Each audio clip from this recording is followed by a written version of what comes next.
This is my house. It's rules in here. But if it comes to a point where it's some discipline need to happen, that's your mama. Where your daddy at? That's me. Then how can you say you the man of your own household when you can't dictate your own rules? Then not only you can't dictate your own rules, but when you break the rules, you can't even do no punishment. I am dictating my own rules, but those are his kids. So let me say this. If I'm messing with a woman that got Will on child support, I'm gonna say take him off child support. And I'm still gonna say them his kids, they need to be disciplined. Will, your kids over here doing X, Y, and Z. Because if they can't get it figured out, Will, come take your kids. I remember growing up.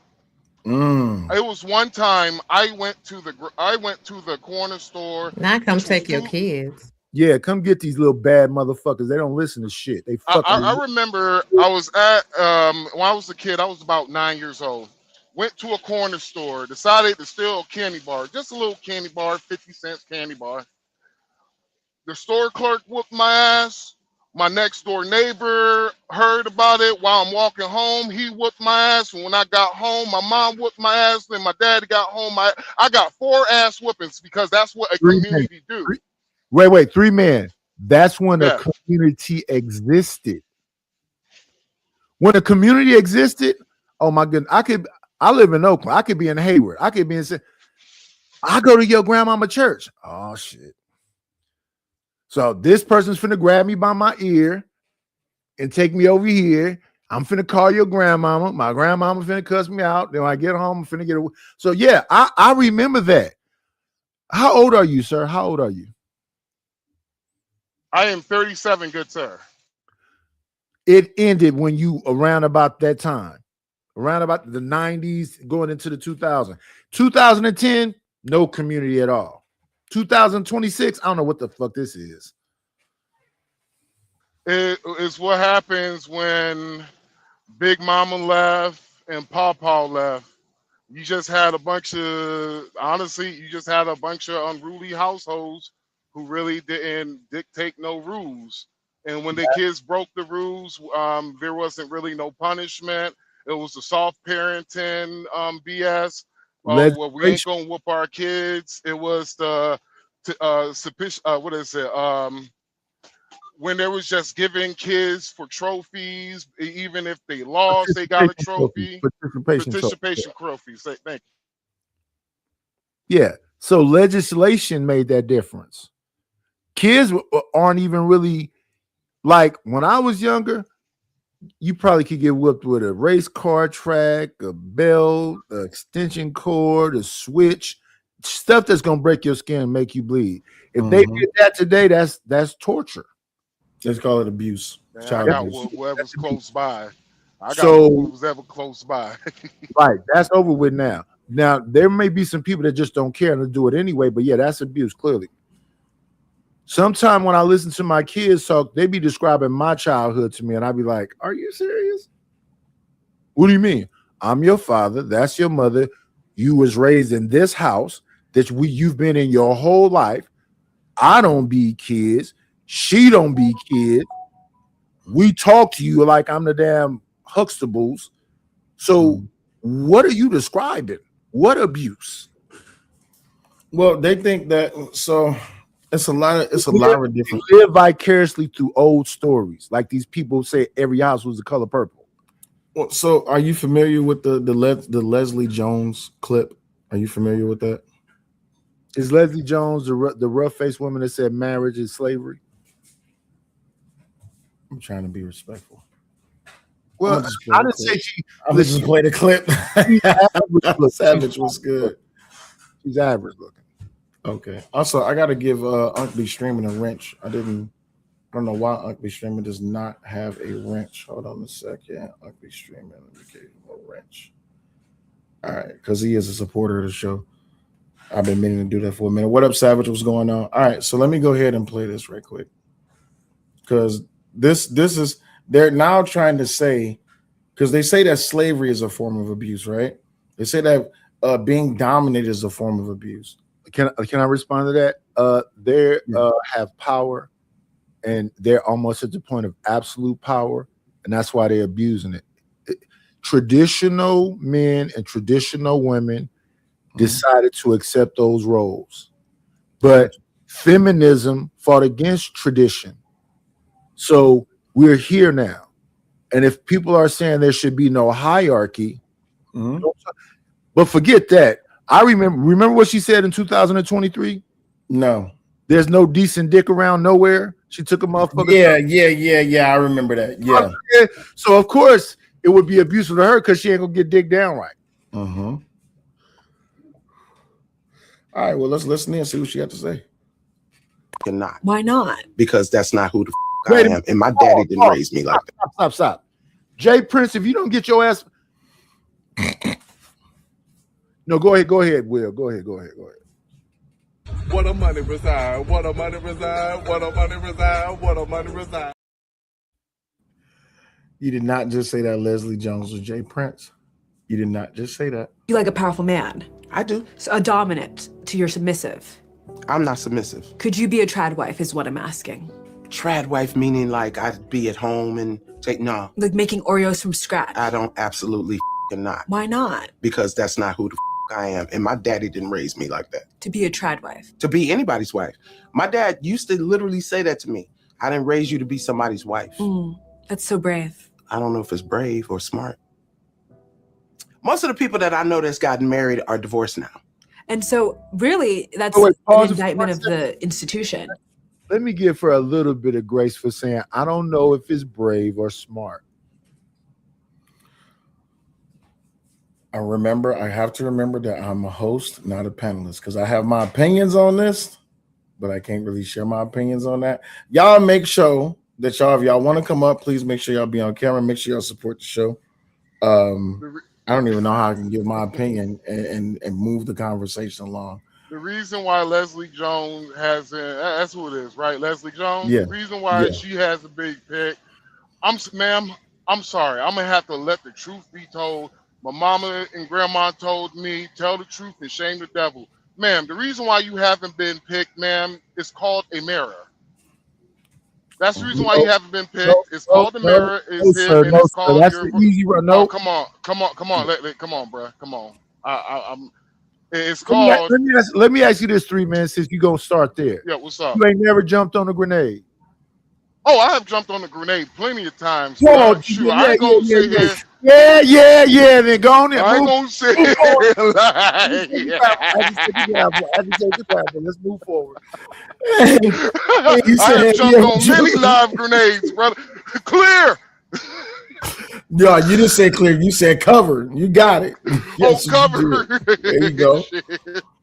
All right, let's continue. Shoot, I've been with ugly women, big women, but all I'm gonna say is Leslie Jones. If there's a guy out there right now who picks Leslie Jones, shoot, talking about trad wife, she's gonna do 2 things I wish a lot of women would do. She will shut the hell up. Listen. That's what she would do. Listen. To me, I say it like this. I think you got to pick a struggle. If you be honest with yourself, all she has to do is be nice and graceful, and she can get a dude. It's that the way she presents and then the attitude. I say this about sisters as a whole. Black women are some of the most beautiful women on the planet. It is not the way that they look at all. It's the mindset. If you telling me it ain't no hierarchy, if you telling me you want to come into relationships and now this woman said that comment that she said on that podcast, and then had a man bring her a plate of food while she's sitting on a podcast five hours with some other dudes. My thing is, you in a relationship and you sit on a podcast with 5 other dudes for 5 hours, and then I'm gonna bring you a plate. What kind of dude is that? Is that a cuck? And in social media terms, yes. Well, my opinion is if she's she got money. We all know that. She's a movie star. So we all know she got some form of money. No, and she's and she's also a movie star. But rarely she was in the new. Rarely in movies. Denzel Washington is a movie star. Leslie Jones has been in a movie. Okay, So this she is she's a successful comedian. She's Yeah, getting money. yeah, she getting money. Yeah. Y'all are always out so here saying that she's ugly, right? Let's rip the band-aid off. Let's stop trying to say it nice. I Y'all is don't always think out there she, saying that she's unattractive or whatever.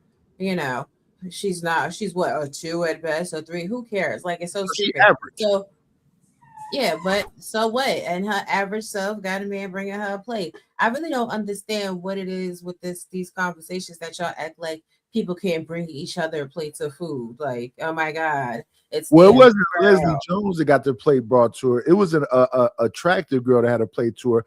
It was that she said she don't believe in no hierarchy, and that she don't work and she don't cook. So you don't work and you don't cook, but you'll get a job eventually. And you're on a panel for 5 hours and somebody bring your plate. If Leslie Jones gets somebody to bring a plate, yeah, she rich. She's a starer. The But you person, just said she's been in a movie. yeah, she's a comedian, is what I'm saying to him. She's not a movie star. That's all I Okay. that part. But no, she's successful. But I don't think it's a cuck either way, even if the girl is super attractive. I just think it's somebody bringing a plate of food if she's not the cooker. You know what I'm saying? Like, I don't know.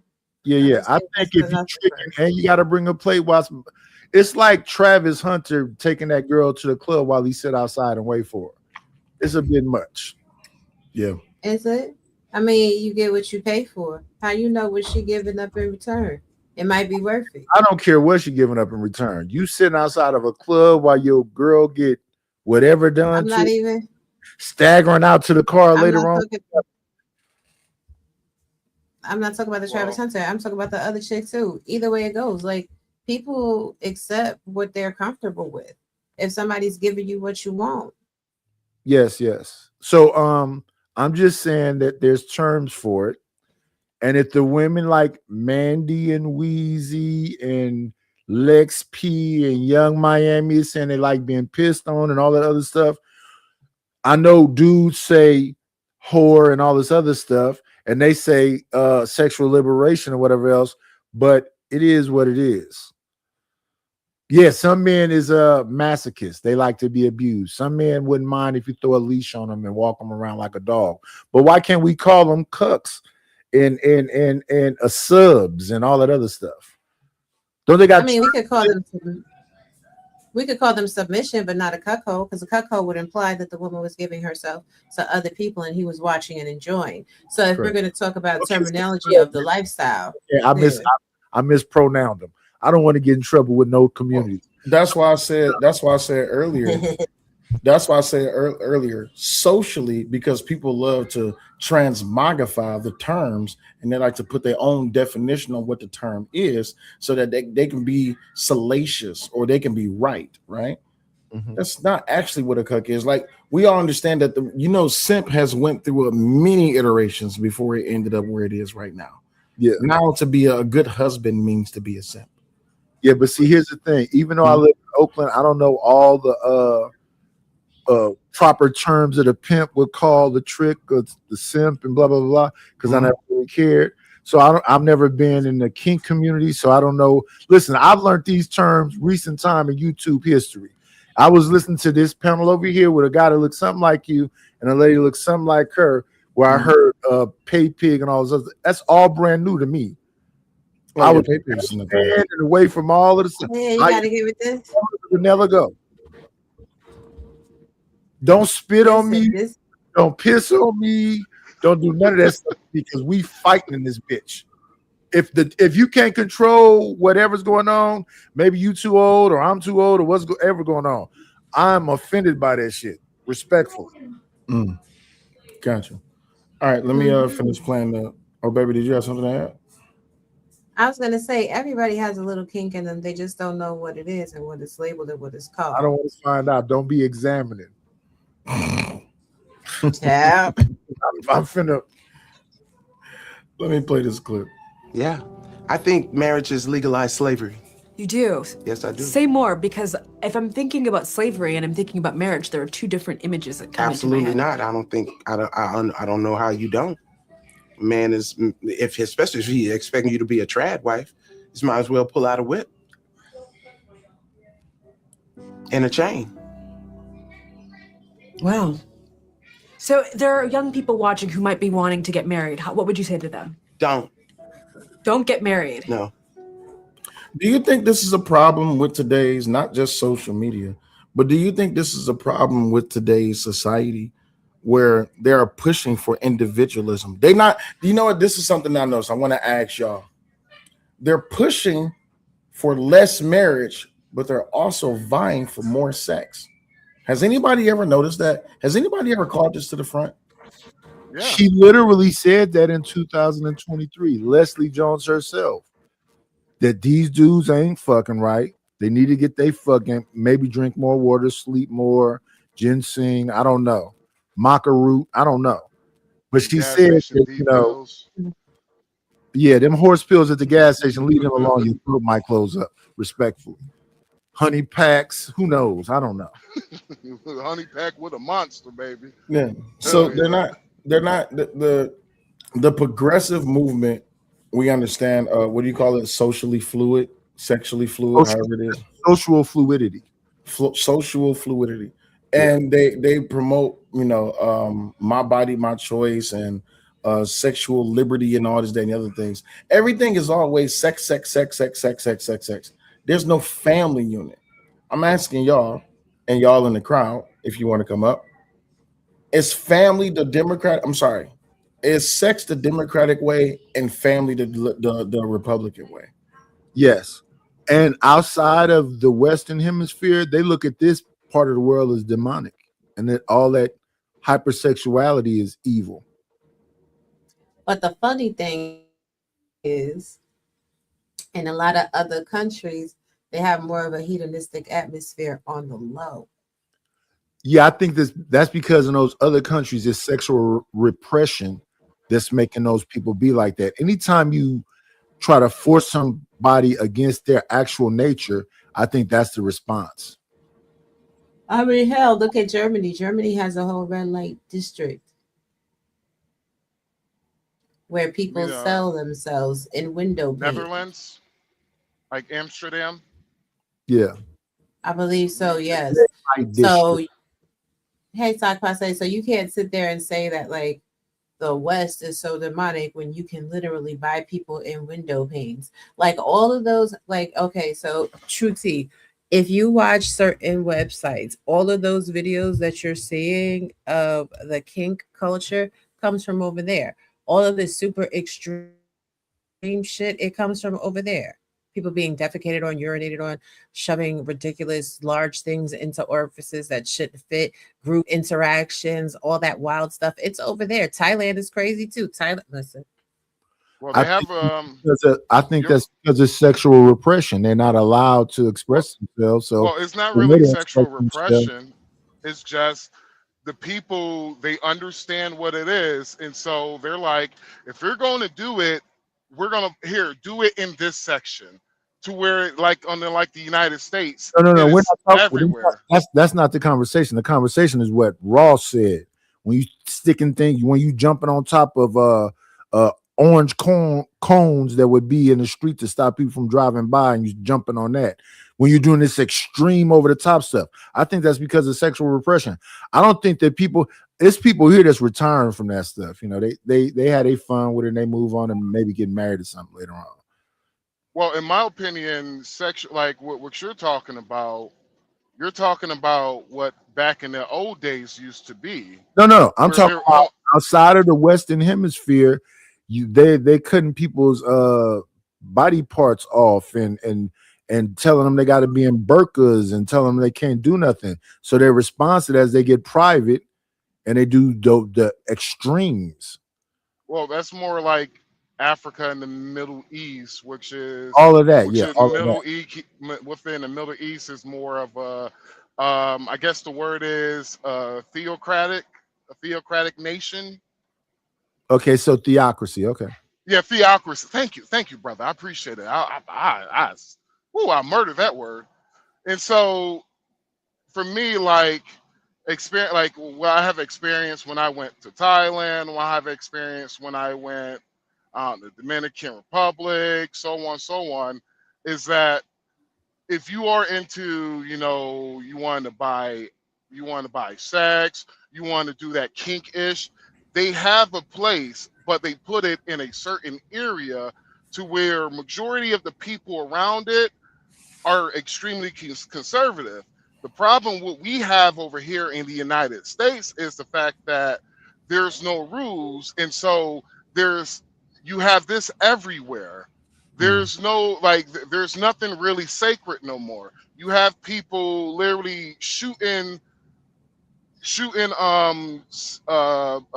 sexual content inside of public spaces, being like in a Walmart bathroom. Hell, you have people making content in the adult content inside of cars and open parking lots. And so we really don't have no rules. So you prefer the kind of that. Well, we ain't not gonna say the word. I'm not even gonna call it the CORN. But do you prefer the amateur stuff, or do you like a story before it? Oh my goodness, you look so good, darling. Here's a pizza. Oh, I didn't know you was. Do you need a story before, or you just get right into the? Hey, Knight, I plead the fifth. Fifth. All right, let me y'all going way off track. Let me get Unc B Streaming 199 says Leslie just a busted non-select femcel who mad. He turns right back around with $2. He says Leslie acting like she turned down engagements. Well, I don't think the conversation is specifically about Leslie. He also turns around and says, 199, who's going to take Danny Glover with titties advice? Well, again, not focused on Jesus Leslie. Christ. It's not that. But shout out to for being very specific, Descriptive. Listen, Leslie is a voice for a lot of women that we hear online almost every single day. Listen, I went somewhere and a woman told me black men are the least desirable men on the planet. I never heard that before in my life. As a black man who has traveled the world, the lie detector test, that is a lie. Uncle Stream 199 says they say don't get married, but never stop smashing. That is an absolute fact. Let's go back to the clip. Okay.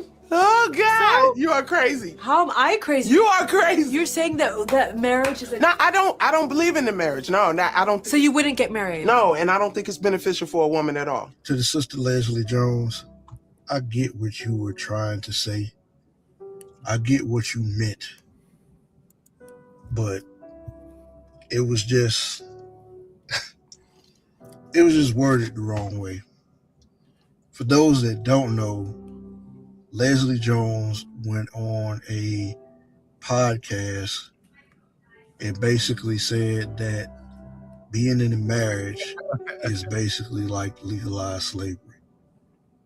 And the question was basically, hey, do you like a dominant? Boy, you talk too slow. Nope, I can't do it. Hey, and listen, you know what's hilarious, Will, is that he played the video and say, for those of you who don't know, you just played the whole video, nigga. Like, what are you talking about? Like, what the hell? Backwards ass Negro. Man, he was talking slower than that dude I was in life. You want your cornbread? What were you saying, baby? And who the hell needs him to mansplain? We heard exactly what she said. She meant exactly what she said. I really don't understand why people feel the need to explain what someone said. Like they're so retarded that they can't be clear on what they're saying. You just don't like what the lady said. She said what the hell she said. Ooh, she said the R word. Ooh. That's okay. It is what it is. Let's continue. That made absolutely no sense to me. Before I say anything, I'm gonna just show you the video. I think marriage is Oh, legalized God. slavery. There are young people watching who What the problem is. And I'm not in. there are young don't get married. No. I have never heard a more ignorant statement. What do you mean marriage is slavery? I'm not enslaved. I get the utmost respect and love and sex and companionship and friendship and spiritual connection. What the hell is she talking about? I'm going to tell you what the problem is. She hasn't been picked. The men that she do not want her because she's a masculine female. I'm not even going to go in on her looks because beauty is in the eye of the beholder, but she just exudes masculinity. And no masculine man wants a female like that. And please don't take her advice about not getting married. She's only saying that because she's not married and she doesn't have any kids. And like, I'm starting to notice this, like these old bitter women that just never got picked, they never got married. They're now trying to influence the younger generation to go down the same lonely, miserable road that they went down. And I think it's absolutely dangerous and it's projection. Y'all reactions? Is that what Tracy Ellis Ross is saying? Is that what Vivica Fox is saying? Is that what? Let me think of all the old women that's out here. Well, Tasha Mari that left her husband, Corey. Are they saying that, you know, don't get married, that marriage is slavery? I think this one woman said it, and women say it, but those other prominent figures that are older women, are they saying that? Is Lisa Ray saying that? This is the thing. There are plenty of women that have been married that are top tier that left their marriages because they felt like marriage was slavery. I think the key phrase to what Leslie Jones said that a lot of people are missing is the trad wife portion. Now, if you've been following and paying attention to the trad wife TikToks, trad wife reels, trad wife culture, we're not talking about modern marriage. We're talking about a marriage in which a woman is making literally everything from scratch every single day. And it was very explicit how Leslie Jones used that. So I think it takes a little bit of intellect to be able to really react to these conversations and not an emotional outpouring, which is what I just heard from that girl. That girl is seeking validation for the marriage that she's in. Your marriage is your The one that had the nasal problem? Yeah. Okay. But she's so taking care of. Her husband should have got her a Vicks stick. But at the end of the day, like, I'm not even gonna go in on her looks because she just wasn't picked. How do you know? Are you living in her life? Are you walking in her shoes? Like, people be saying a whole bunch of weird shit. And we live in a day and age where a lot of people stupid as shit. How her saying don't get married is gonna influence you to not get married. Either you want to get married or you don't want to get married. Can't nobody tell me shit to do nothing. I feel battered. Somebody done whipped me all across my face. Stop it. I don't think you should feel battered as much. And this is why I say it's not my picture, sir. Huh? Do you I see? I see. So you abused? Yeah, I'm abused. I feel tattered and torn. It's crazy. You shouldn't feel tattered and torn and abused because no one's actually doing anything to you. It's just words. How do you know? Oh yeah. I'm not being abused. Ain't nobody been around me. That's right. I'm a loner. Are you sure? Are you sure, Knight? You sure you're not? Yeah. You sure? No. I have nothing to say. Or are you sure you ain't gonna have a book coming? You sure you ain't gonna have a book come out called Diary of a Mad Black Man?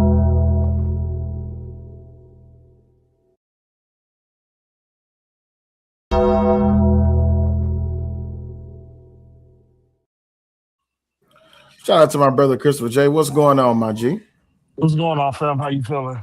All right, you wanted to jump up here and add your 2 cents?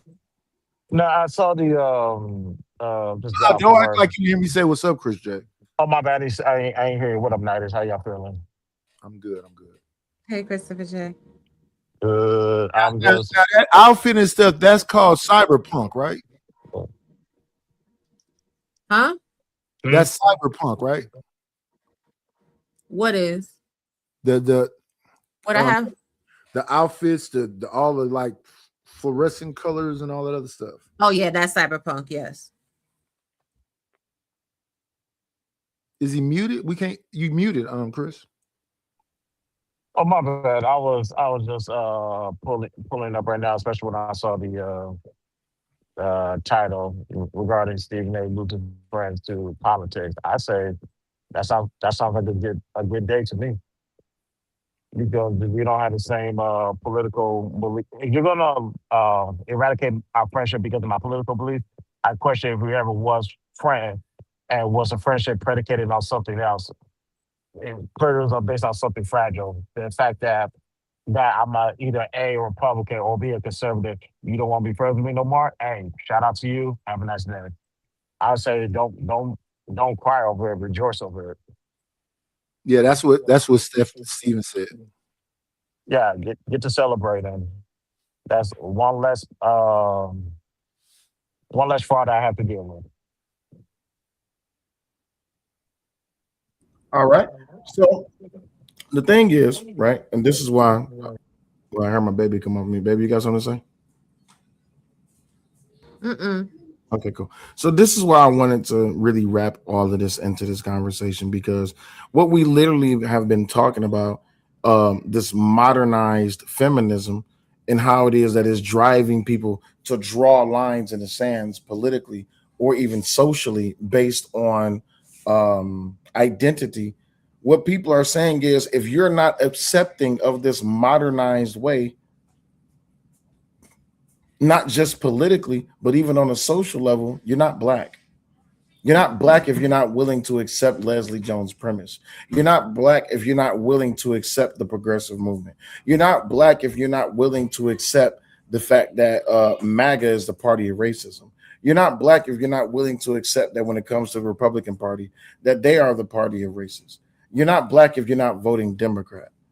And as we have gotten all the way up until this point, and like we discussed earlier about feminism, how it has kidnapped, not adopted, but how it has kidnapped, hijacked. I'm sorry, hijacked.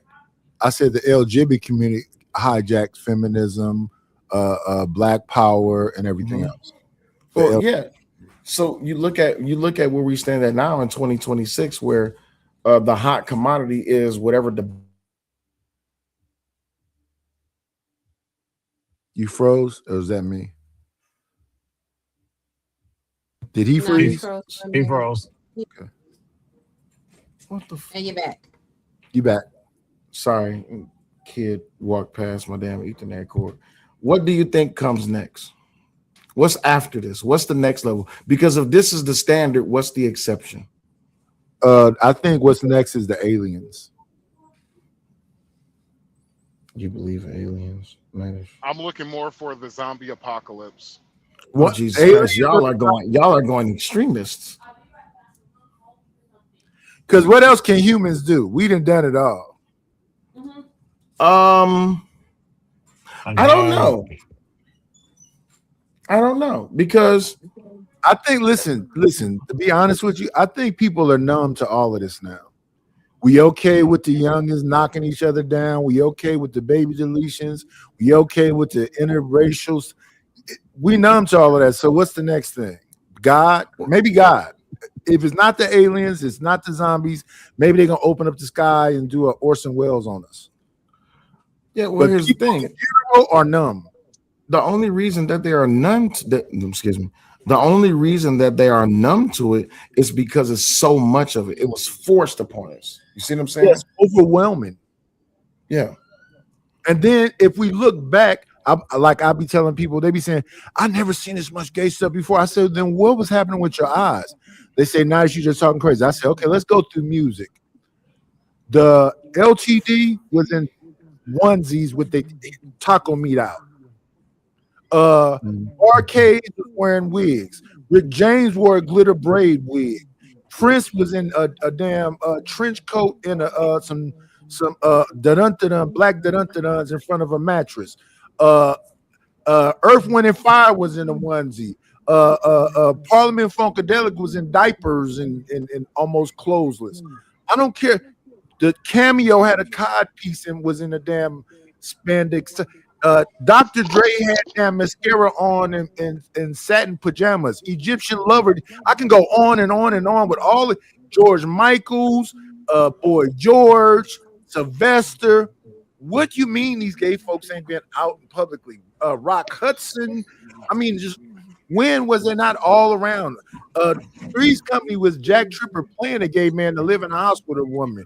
You had Soap. I mean, it's always been around. So yeah, people are numb now. That's why I think they gotta use some drugs, get drunk, be hypersexual because they numb. That's because of overstimulation. Also, welcome back, TB Trucking. That's because of overstimulation and the lack of parenting, right? Because again, like I asked earlier, when it comes down to this whole progressive movement, we understand that that's liberal or rather Democrat. When it comes down to a strong family union, we understand that that's Republican or rather conservative. So not only are they trying to just get rid of the conservative ideal, I've heard a man. I was hosting a panel one time, and the guy said, "If I don't care if you're black, white, green, blue, or yellow, if you're a conservative or a Republican, rather, I just want y'all removed from the earth." And I'm just like, damn. And it was a black man that said this.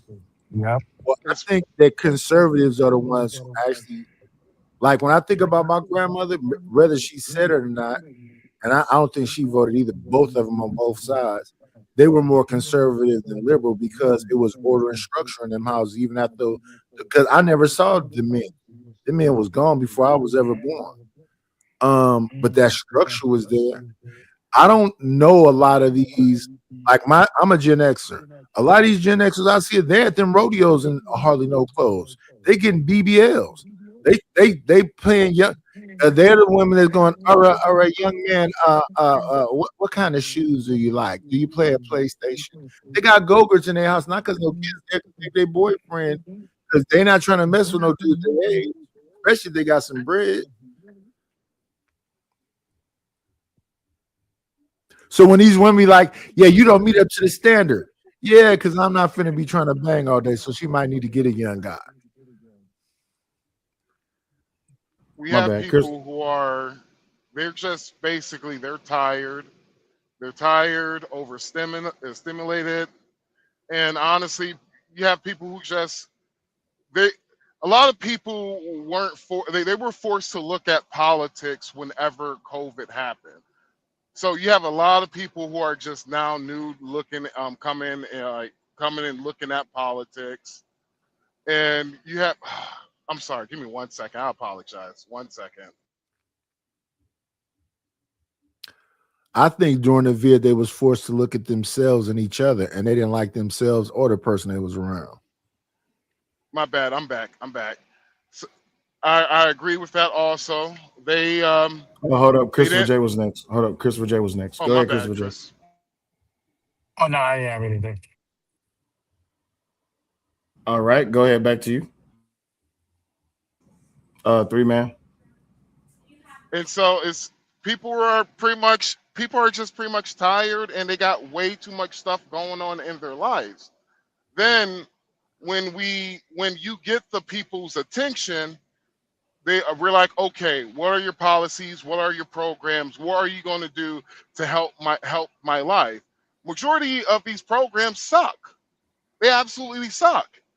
Then when you ask, let's say you ask the pro-blacks, what are the plans for the black community? There's usually no plan, or the plans that they have absolutely does suck. Then most of the plans that they preach to you, they don't even follow it them damn selves. I think that's a beautiful place to stop because it used to be think not what your country can do for you, think about what you can do for yourself. And most of the times it was in conservative men. So that's the ecosystem that's missing. That's what a community would actually be. So I think that the real response from the conservatives is lead the way. If you lead the way, it will shut down all that liberal bullshit. Yeah, but to his point, they always talk about, Republicans don't have a plan, conservatives don't have a plan. And when you ask the liberals, well, what's y'all plan? What's the usual response that you get? They tell you to wait until we get elected, like they told Ice Cube. But they was already elected. They had the country for 4 years. I think they just never had a plan themselves. They were just critiquing the other side's plan and not had nothing to present themselves. That's what it is. I It's like thought your yeah, plan sucks, but you don't have nothing. Not talking about regarding Republicans and Democrats or conservatives and liberals. But regarding Ice Cube, yeah, he had a plan, but what happened? the community said what it got to do with women and children. Yeah, unfortunately, I remember the four. Let me be nice. The four women who said that stupid shit as if they're not black people themselves. Well, no, I think they're saying that black men aren't black people, so they're not listening to black men. So they're saying from their perspective. So that's why earlier before you got here, I was saying that I don't think there is a community. There's micro communities, and I said like the Nation of Islam and Hebrew Israelites, but the larger community, based on what we saw in the middle of the cough and during that George Floyd time, is women and children. And they look at themselves as the community. The only way a man comes into play is if you decease. But if you're a walking around living man with some order and structure, then you're enslaving them. You're controlling. You're toxic masculinity. You hear them? I hear them. I just ignore them. Has anybody ever done the numbers on Because exactly how many black men actually voted? It's low. Like you talking about the number of black men that vote? Yeah, because the Democrats like to say 75% of black men voted Democrat, but 75% of what? Of the men that voted. You gotta have Yes, that part on there. No, when I say 75% of what, I mean, was it 500,000, 1 million? What Exactly. was the real number? Because I think most black men sat out of the election. Right. So if it's 46 million of us, and that's black men and women, you cut that in half and just say it's a 17 man, million. 23 million. 17 million. we only had Believe 6 million people what? vote in the black communities. Only How 6 many? million, 6 million black people vote each year. So 6 around that. million out of Yikes. 46 is what? Like what's that? 5% or something? What is that? 10% Um, Oh, 40 4 million. So a little, so like 12%. so I would say if I'm educated guess, about 60% of the black voting block is women and 40% is men, because black women tend to vote more than black men. Right. So of that group of people that voted, 78% of that 40% that you just said voted with them. They didn't care nothing about them, simps or whatever you want to call them. They was more concerned about the 22 that was conservative voting against them. I won't be the 22%. But Yeah, but honestly, no, that is they blame, which was stupid. They blamed the 77%, like it's your fault we didn't win. I'm like, yeah. I was like, the man exactly. did That's what y'all that want them to exactly. do, and y'all still blame them. That was No, excuse me. That was foolish. yeah, they You're did right. until they What it found should out have that it showed was the Latinas that really stabbed them in the back. so what it should have showed we should have Settle. showed black people you are no longer you are no longer political irrelevant. You're politically irrelevant Oh because yeah, of the that's fact that's that true. you majority you're the only we were the only race of people to vote the way we did. Most groups, whites, they were split between 55 45-45. Yeah. That was, and majority of the people who voted Democrat were women. They split 55-45. Hispanics was what, 61 to like 39. 39% of Hispanic men voted for Donald Trump. We were the only ones in the 80s plus. 92% of black women voted for Kamala Harris, and you're talking about 82% of black men voted for Kamala Harris. That should literally have showed you that, well, we don't need to pander to black people no more because they're now politically irrelevant. And oh, also the people that we lied and said, well, there's no border problem, who came over the border, yeah, those about 20 million people, we got our new voting bloc. But black people, we're still going to vote Democrat. Watch and see. Put $50 on that. Hell, I'll I put think more and $1,000 more on that. black men. I think more and more black men are not voting. Period. That's what I think, and I think the numbers show that more and more black men sit out every election because there's nothing for us in these elections. Absolutely More nothing. black men vote. More black men voted last election more black men voted in the last election than yeah. Like Which actually, e- yeah, it which was a election? historical high. Which election are you referring to? The last election, the presidential election. Okay, I was just making sure you're saying Yeah, presidential, not yeah. local. Oh yeah, my bad. Well, even Yeah, but that was local. my point. Even you say most black men, but most black men of what? What is the real number? Because I think most black men sat home. They did not vote. So yeah, they got a percentage, a large percentage, but it was a large percentage of what? Well, and we also got to look at it. Most black men, like majority of black men, do have blue collar jobs. So a lot of black men ain't willing to take off in order to vote. I'm guilty of it. That's another point I had to make because I remember when Obama was elected, the first time I couldn't vote, but all the white supervisors and foremen they got off early so they could go vote when we had to finish work. And by the time I got off work, I was like, man, F Obama, I don't have time for that.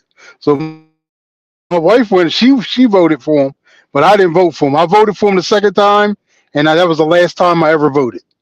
After what happened after that, I was like, I'm done with it. I don't even know what I'm staying in these lines for. The punchline is more black men voted for Joe Biden than Obama. I don't know. Oh, that Biden boy, My True bad. now, So Shabala pressure is what Joe Biden said.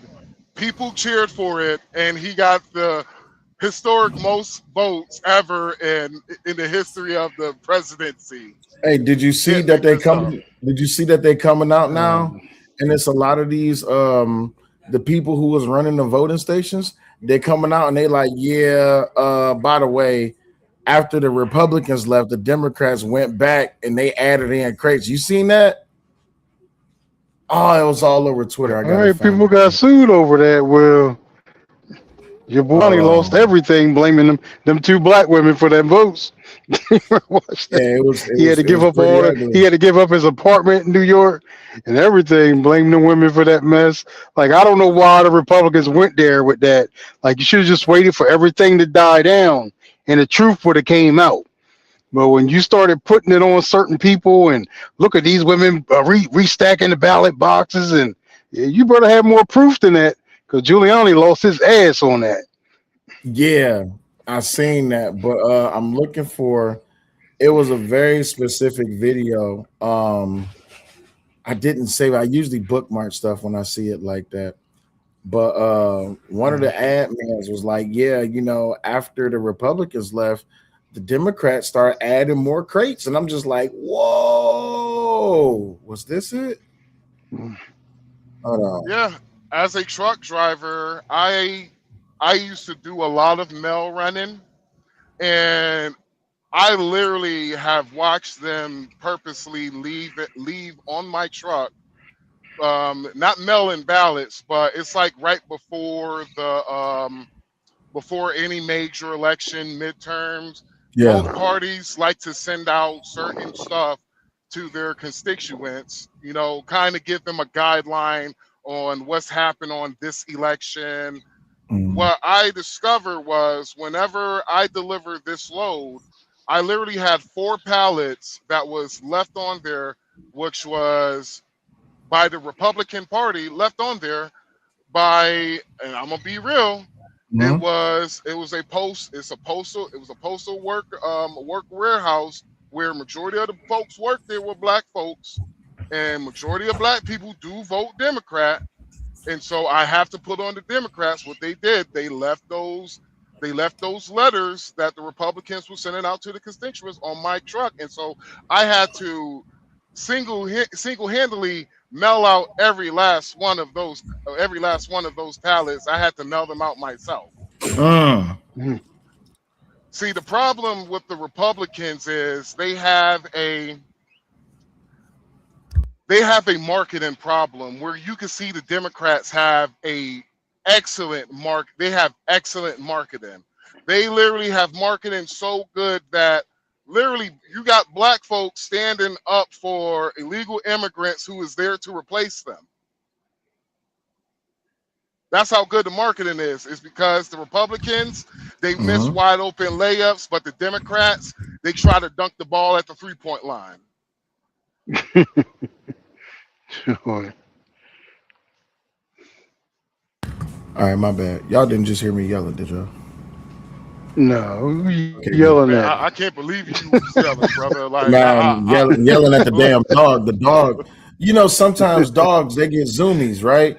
And dogs be like, oh, it's the perfect time for me to fuck up some shit. And they just get to running like a motherfucker, man. And then this man, he 10 years old, bro. Sit your old ass down, bro. You're doing too much. But yeah, let me play this real quick. This story broke a few days ago, and yet most Americans still haven't heard a word about it. In a stunning admission, Fulton County, Georgia, has confirmed that 315,000 early votes were certified without the legally required poll worker signatures, meaning they were certified illegally, which means the ballots were never verified to be real as required by law. The mandatory safeguards were skipped, and the uncertified votes were approved anyway. Americans were shamed for asking questions, and now officials are forced to admit they were right to ask questions. And here's what makes this even more damning. A Fulton County judge has now kept subpoenas alive, seeking access to those 2020 ballots, confirming this issue is serious enough for the courts to intervene. Yet the mainstream media still refuses to cover this tremendous admission because acknowledging it would mean admitting they helped silence legitimate questions about fair and free elections. Bang! Oh, I've been waiting for this day to happen. Who is she? What news organization is that? That's Lindell TV. It's I think it's just like a social media platform thing. But yeah, this is what was happening. I tried to find like an official news broadcast about it, but you know they don't never want to tell the truth about things. You always got to depend on social media to bring you the truth. But yeah, man, that's what happens. Fulton County votes illegal certification. The reason why you're not going to hear a lot about this is, let's just say every news organization report that the 2020. Oh, my bad, brother. Hold on, watch this. Welcome back. Right now, a recount is taking place in Fulton County from Tuesday's runoff elections. Election officials say one of the poll workers from those runoffs will not work in that role for the county ever again. They say that worker at the Dobbs Elementary School precinct scanned multiple ballots on Tuesday night, her own, and ballots from 4 family members who were not at the precinct. It was reported immediately. We caught it, and we were able to take immediate action. We are in the process of working with the Secretary of State and providing more information. We know both the Secretary of State's office and the Fulton County Police Department are on. Yeah, they was cheating, bro. They was cheating, and they won't acknowledge it. They won't acknowledge it. They cannot admit to the fact that people asking about those voting numbers was a problem to them, because you would have to open up all of the books. We need to see your books. We need to see how many times y'all allowed this to happen. And I don't even think this is just a. Trump already sent the feds there for that. I thought Trump already sent the feds there for that. Yeah, but here's the problem, though. A lot of things have been done. Excuse me, to try to find where these missing counts or these ghost counts came from. And here it is now in 2026. We're just now getting the truth about what's actually happened in 2020. And do you think anything is going to be done about it? No, ain't nobody been arrested for Epstein yet. So I don't think anybody's going to be arrested for stealing an election, because the truth of the matter is they don't care. They got away with it. It's Yeah, but they're paying for it now because it's been World War III since he's been back in office. So they just made it worse on themselves. Like rehashing that is really doesn't make any sense, because by him winning the past election, now he's going after everybody. As he should. He should go after everybody. Yeah, that every administration does it. I'll look at it like this. If you, let's just say we all actually everything we found out that CNN and BS now, Yeah. they all the news organizations that's against Trump, that they basically come out and said, hey, there's evidence now that what Donald Trump was saying was true. The election was stolen. Mm-hmm. You will have the election was stolen. Here's the people's names who was on the Epstein's client list. We won't have a republic. And so that's why I kind of really believe that we're never going to find out who truly was on the Epstein list.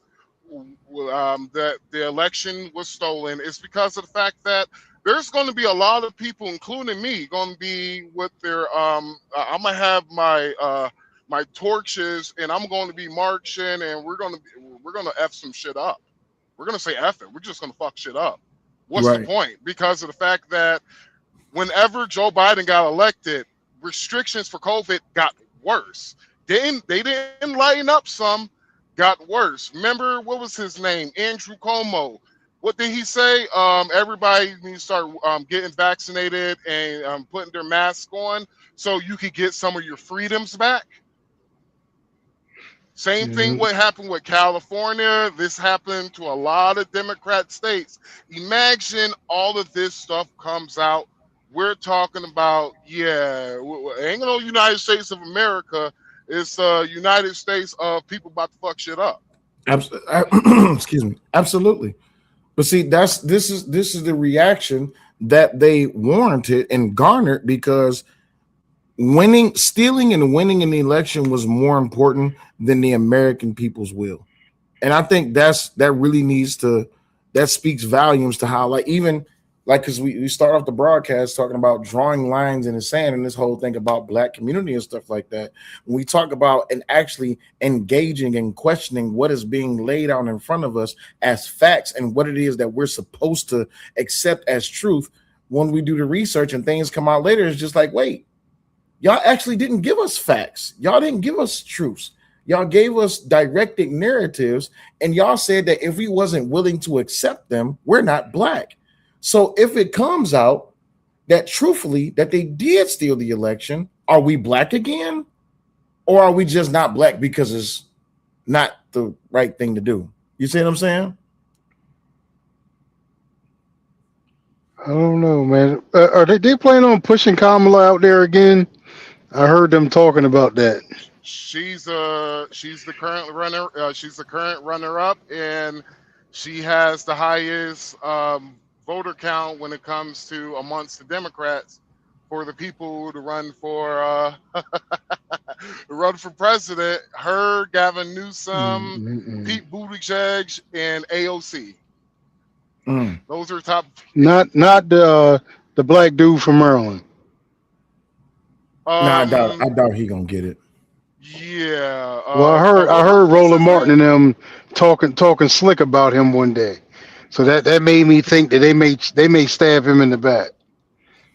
I wouldn't put it they're past looking them. for more of for what the Democrats are looking for right now. They're looking for a straight white man to run, and my They don't have a guess straight is, white man. Yeah, they do. My guess is going to be Tellerico from Texas. Wait, you talking about Democrats? Yep, Democrat Isn't Rico from Texas. If he wins in Texas, he is running for president. He's going to be running for president. I put money on it. Not the Jewish Gavin dude from Newsom- Pennsylvania. George Shapiro. Shapiro, yeah. Yeah, he No? he No small hats? no, it's because they're not.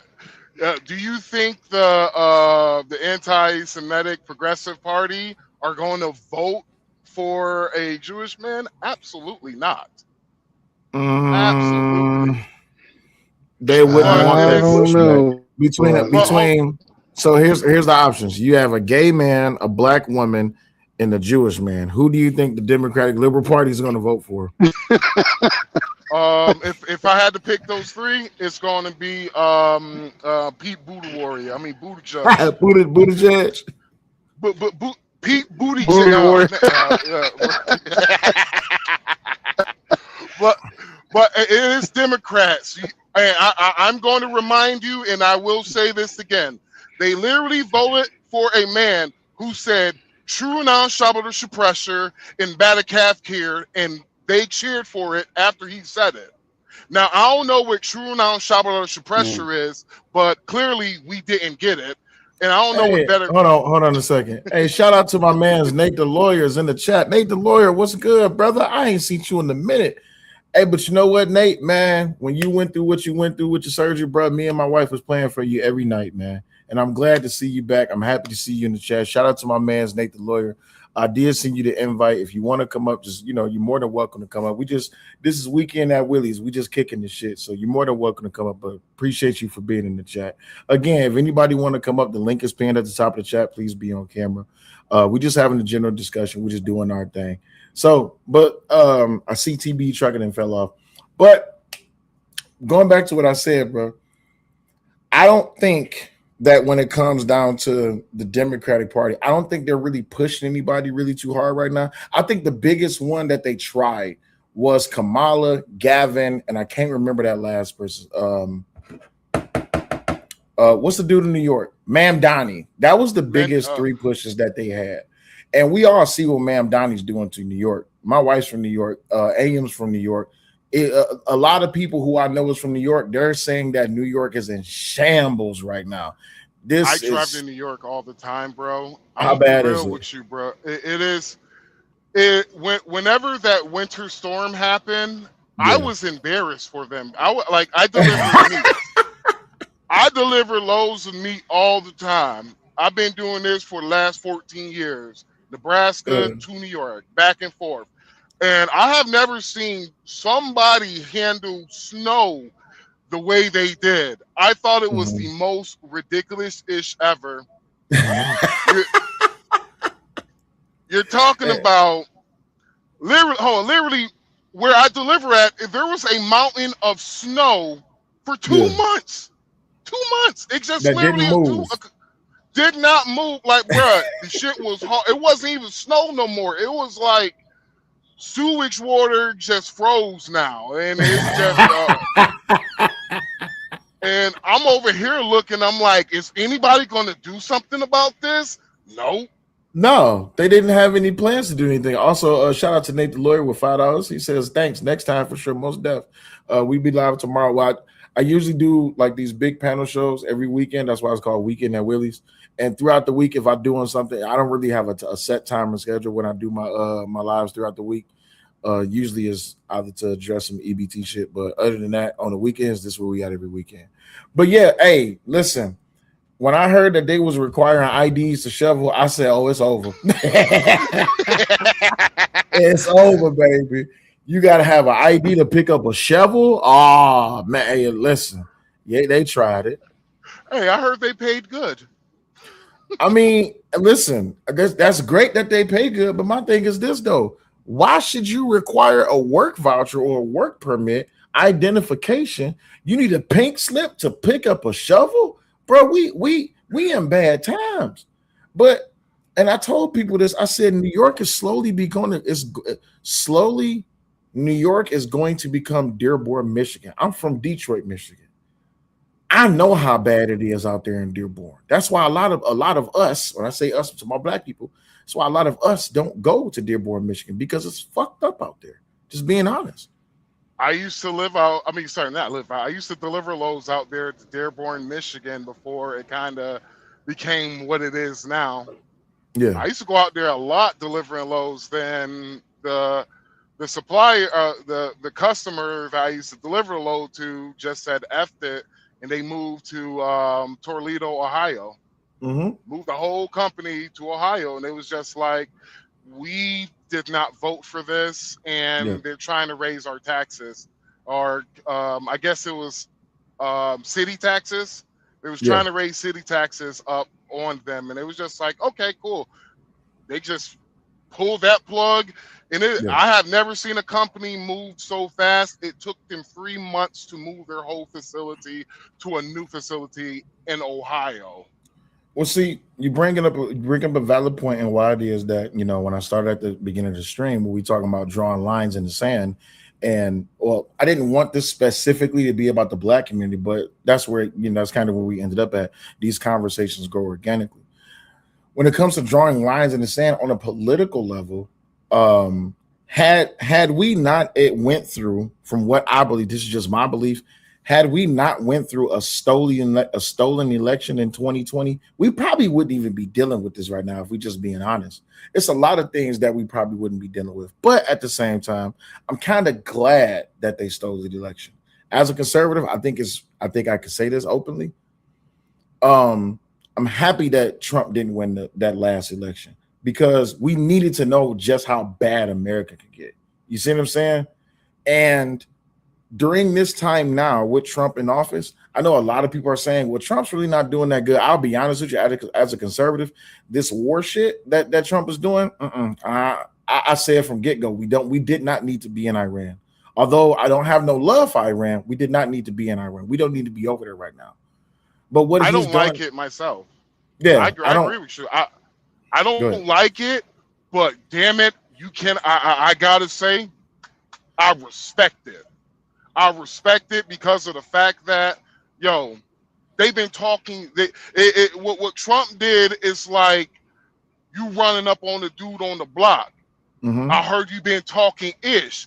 They've been talking ish for a long time. When he said, "All right, bet, got something Iran? for you." Iran. They've been saying death to America for a long time, and since, you know, during Joe Biden time, we wanted to be the world morality police with Ukraine.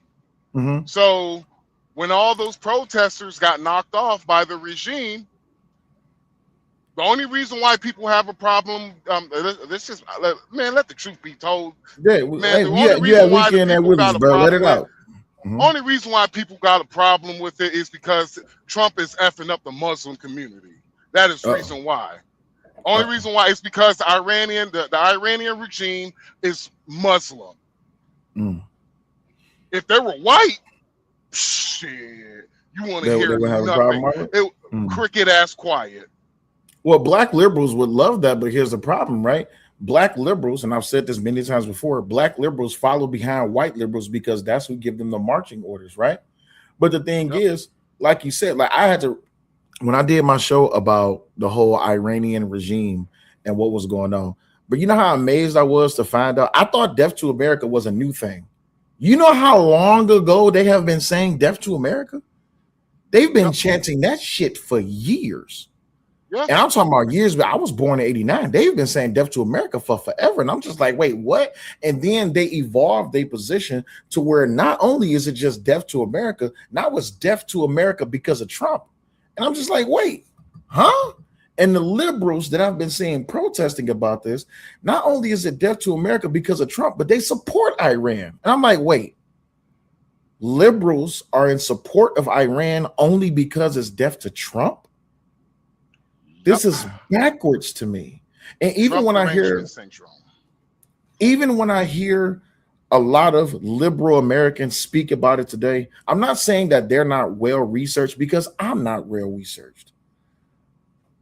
what I see is that it's just a mob mentality. You know, one of the most favorite, funniest clips I've ever seen on the internet.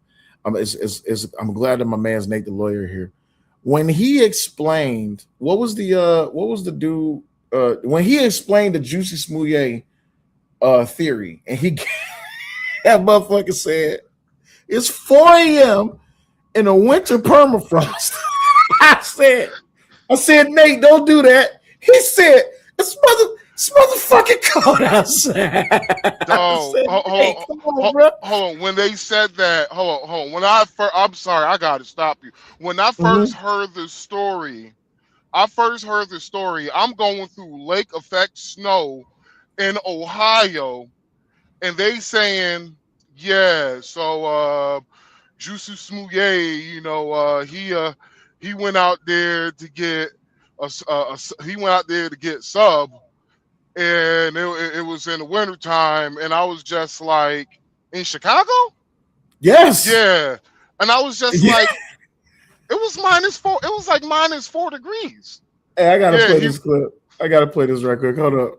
You go ahead and finish. You go ahead and finish talking, but I gotta play the clip. Go ahead. Oh no, man! I gotta see the clip. I'm just saying. Oh, bro, you gotta see it. All right, watch this shit. I gotta see it. Watch this shit. But you know one thing though about the Juicy Smollett case.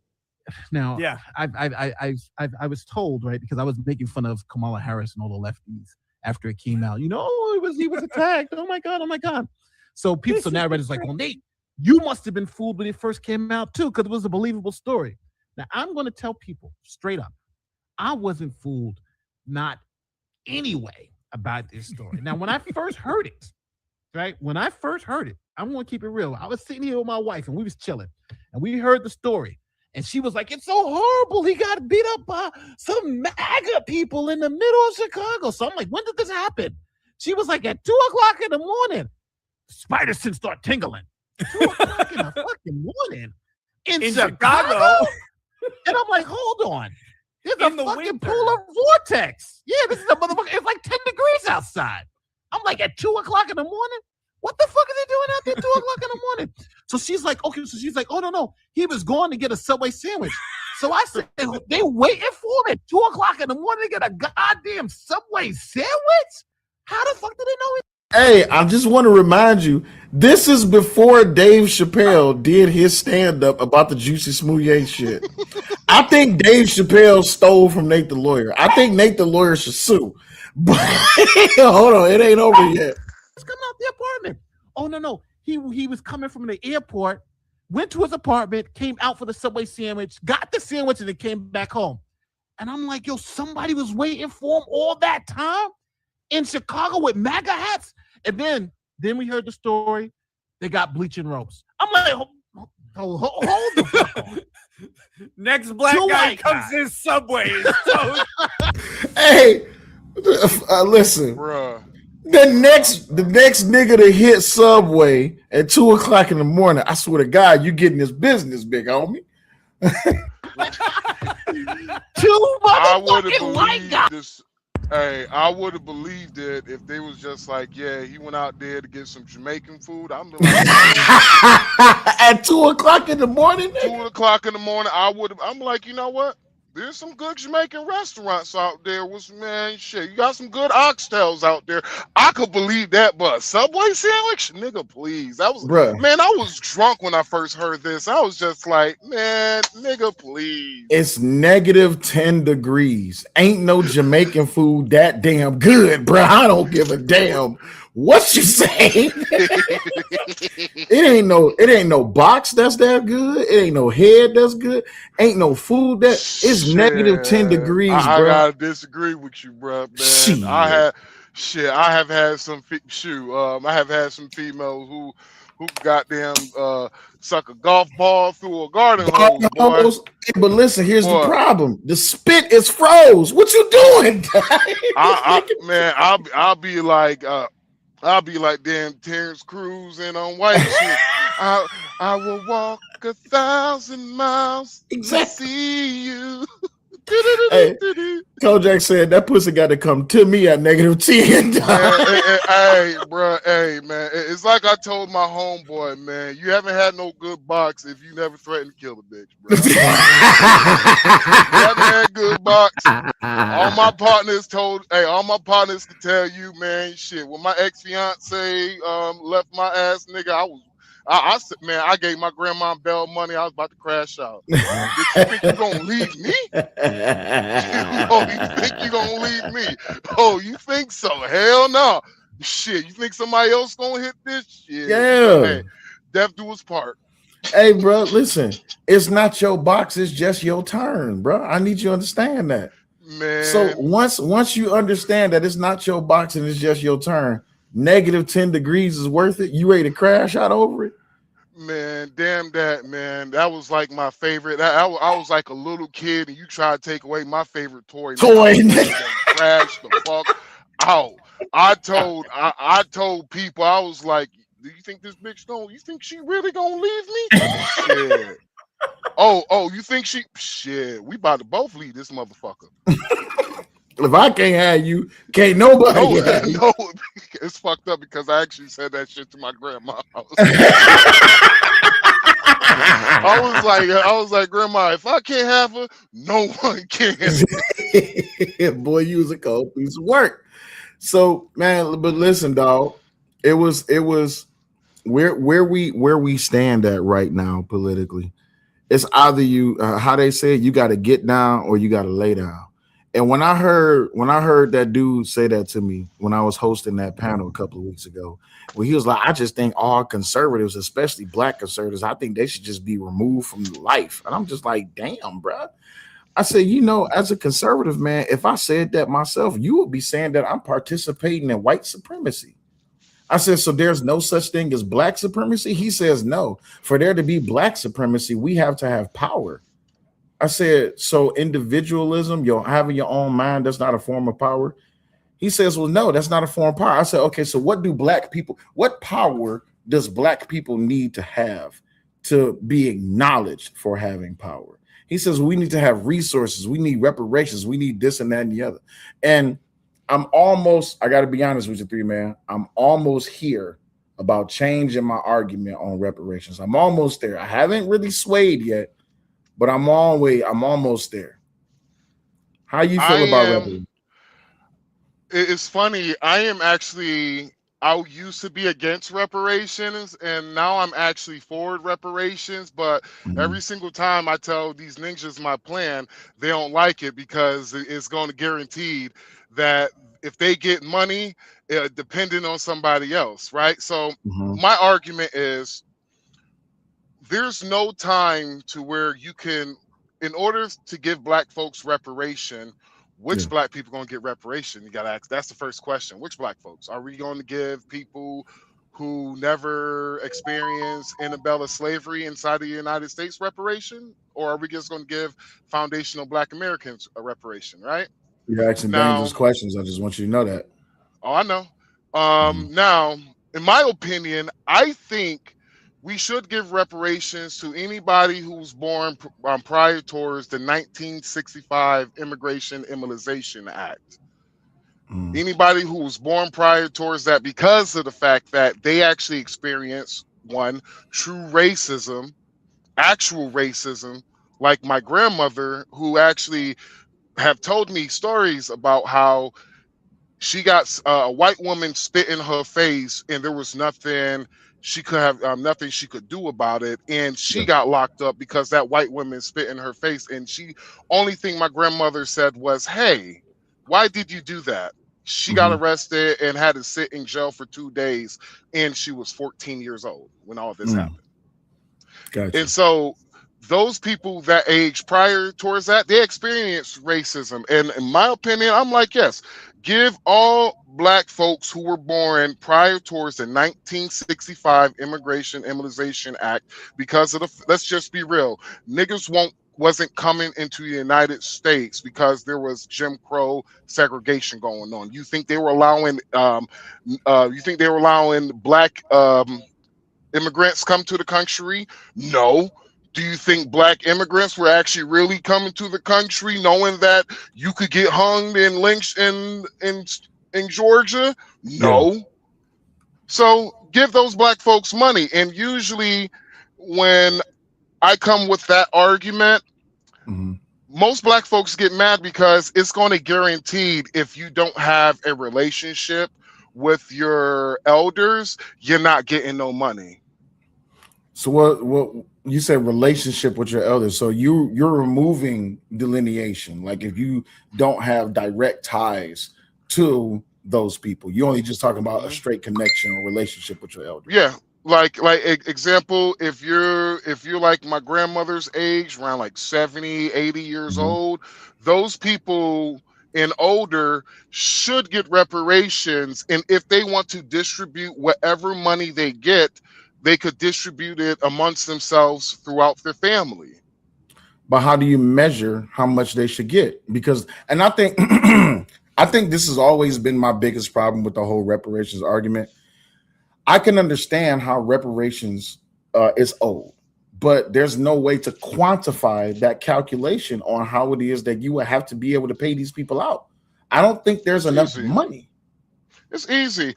How much money are we going to have to spend with the whole illegal immigration situation, from the money that we spent bringing them in and the money that we spent kicking them out? We're talking about it's going to be well over $1 trillion. So I will give $1 trillion of reparations to the black community. Hell, you gave half, almost damn near $500 billion to Ukraine, and a lot of those weapons got in the hands of neo-Nazi racists. Yeah, that's true. So That's true. It's for me is we could do it. It's just the fact that who wants to do it? The Democrats ain't going to do it. They already told you what it is. We're just going to we're going to pass a law to do another study. Well, this is the crazy part, and I think a lot of people miss this, right? Excuse me. I think a lot of people miss this particular video. And I ain't gonna lie, when I seen it, if I was a Democrat, I'll say, yeah, to the Republican Party, I go, look at this shit. Watch this video. We also need offensive actions around prosecutions. We need real accountability, because at the end of the day, the people that have been inflicting this harm need to be prosecuted. They need to be brought before us, and they need to be held account for the trauma that they have created. And we are going to have some form of reparation for the kids and the families that have been traumatized through all of this. So Jayapal is calling for reparations for illegal immigrants. I want to say that one more time. Jayapal is calling for reparations for illegal immigrants. I don't know how much of a heavy statement I can make on that. Look, Kojak says she needs to be recalled now. Not this yamp. Yeah, this lady is something else. Us blacks supposed to get money. Wait, us blacks supposed to get money before some damn illegals. Fuck out of here. Well, this is what I'm saying. If I was a black liberal, if I was a black Democrat, and I hear one of the Democratic leaders calling for reparations for illegal aliens before they fighting for reparations for us, yeah, Malcolm D said, hey, yo, what the fuck? Hey, a lot of people didn't see that video. I don't even, this is why I love to cover politics. This is why I love to cover government, because a lot of these YouTube arguments that y'all hear, they don't never talk about stuff like this. Ronald 804, what's going on, my G? Hope all is well with you. He says Caribbean blacks have been coming to Northeast USA since the 20s. That is a fact. But yeah, a lot of people don't really talk about this, nor do they really have a stance on it, because they don't know. They're not paying attention to it. They're not giving any type of credence to it. And so when I hear people say, oh, well, you not for the black community, you don't have the black community's interest in your heart. My thing is, this is the party that is literally fighting to keep reparations out of black people's hands. The Democratic Party. They've done everything possible to keep the black community back. the Go funny ahead. part is when it comes to you niggas, they need to do a study, but when it came to illegals, shit. Oh, we gotta hand them reparations. We gotta make sure, people were traumatized through all the deportations. Oh my God. But when it comes to you niggas, shit, they like, shit, man, we gotta do a study. We gotta make sure you get your money. We gotta make sure you get your money. So we gotta figure out who, I'm like, it ain't that hard. Just look at the businesses, look at some of the oldest businesses, then look at the businesses who they merged with, all the old corporations who they merged with. Yeah. It's not that hard. It's not hard, but go ahead. My bad. No. Yeah, it's not hard. But they're gonna tell black folks anything. The reason why is black folks. And I'm gonna say this. I want to say this with all venom in my heart. You're fucking political irrelevant now. Why the fuck should anybody do anything for you? You gonna vote Democrat? Now shut the fuck up and vote. Well, okay. So wait, let me make sure I got a clear understanding of what you're saying.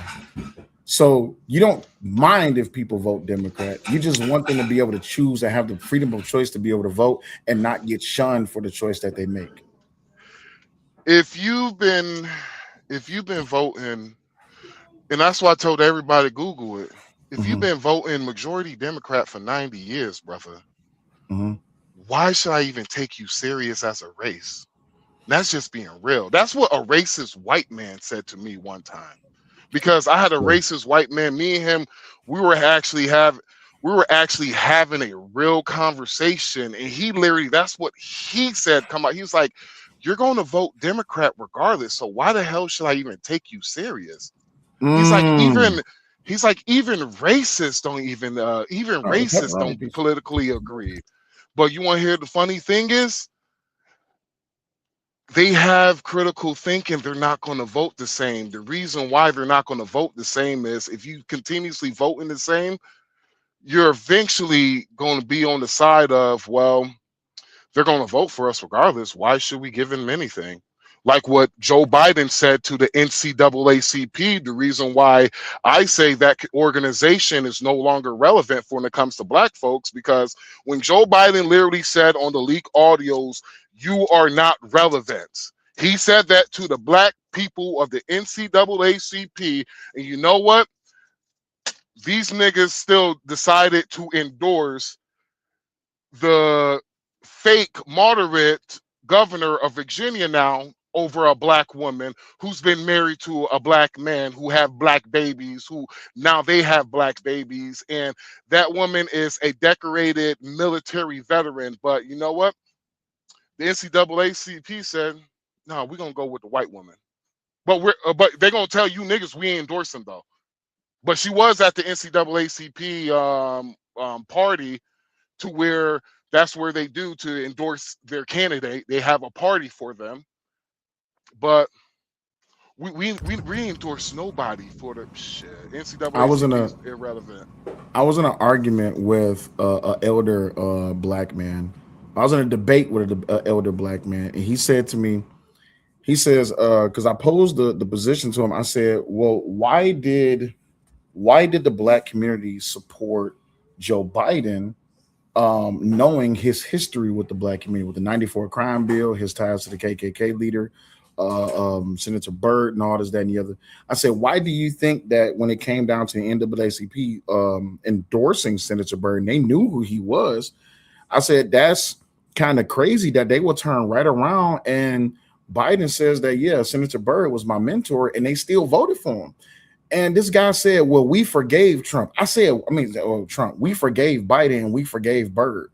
I said, who made the decision to forgive their oppressor? And he says, see, that's what's wrong with you. You're using the white man's talking points. I said, I'm using the white man's talking points.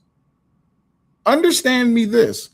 If the Democratic Party was the party that came out with the KKK and red lines and Jim Crow laws, how is that a racist talking point? And he says the problem is you don't believe in forgiveness. I said, as black people, as a black man, I don't believe in forgiveness. I said, you do understand that when it comes down to black men, we're always the one that's being charged with being humble and always being forgiving, because we're the ones that was cast out and left behind by the women within the Democratic Party. I'm sorry, the women that became a part of the Democratic Party that was a part of the Black Family Unit, just so they can be able to get food stamps. I said, but forgiveness is I'm willing to accept you back as a woman because of what y'all was willing to do to us just so y'all can get government assistance.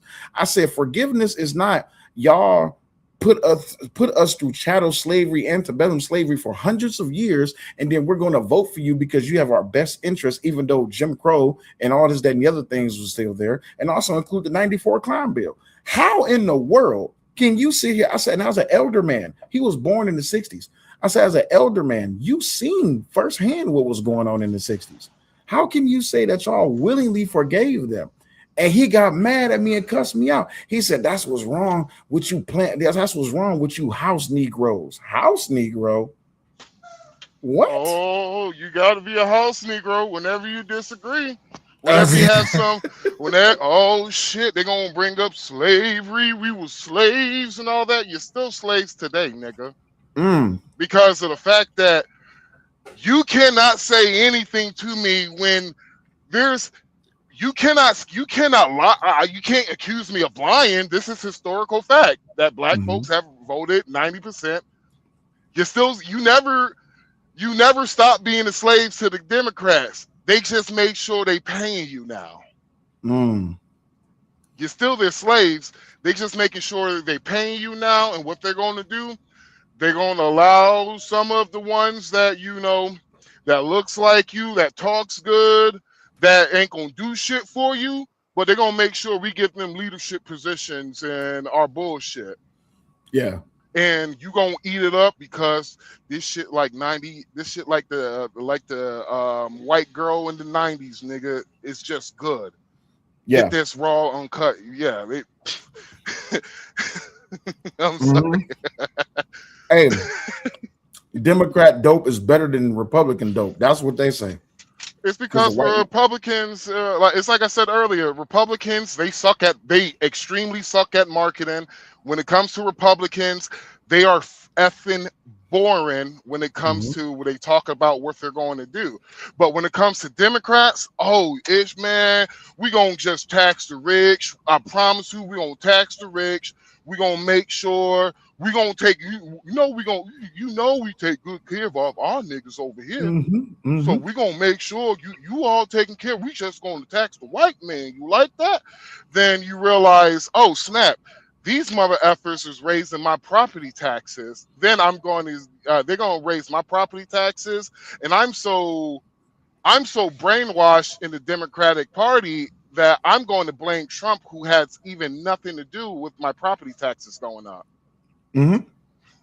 But here's the crazy part. It'd be the rich Democrats that's talking shit about the rich Republicans. Or my favorite is Bernie Sanders, how he was always talking shit about the millionaires. We got to tax the millionaires and the billionaires, and one day he became a millionaire, and you haven't heard shit about millionaires. It's always the billionaires. So, but he still pushes it.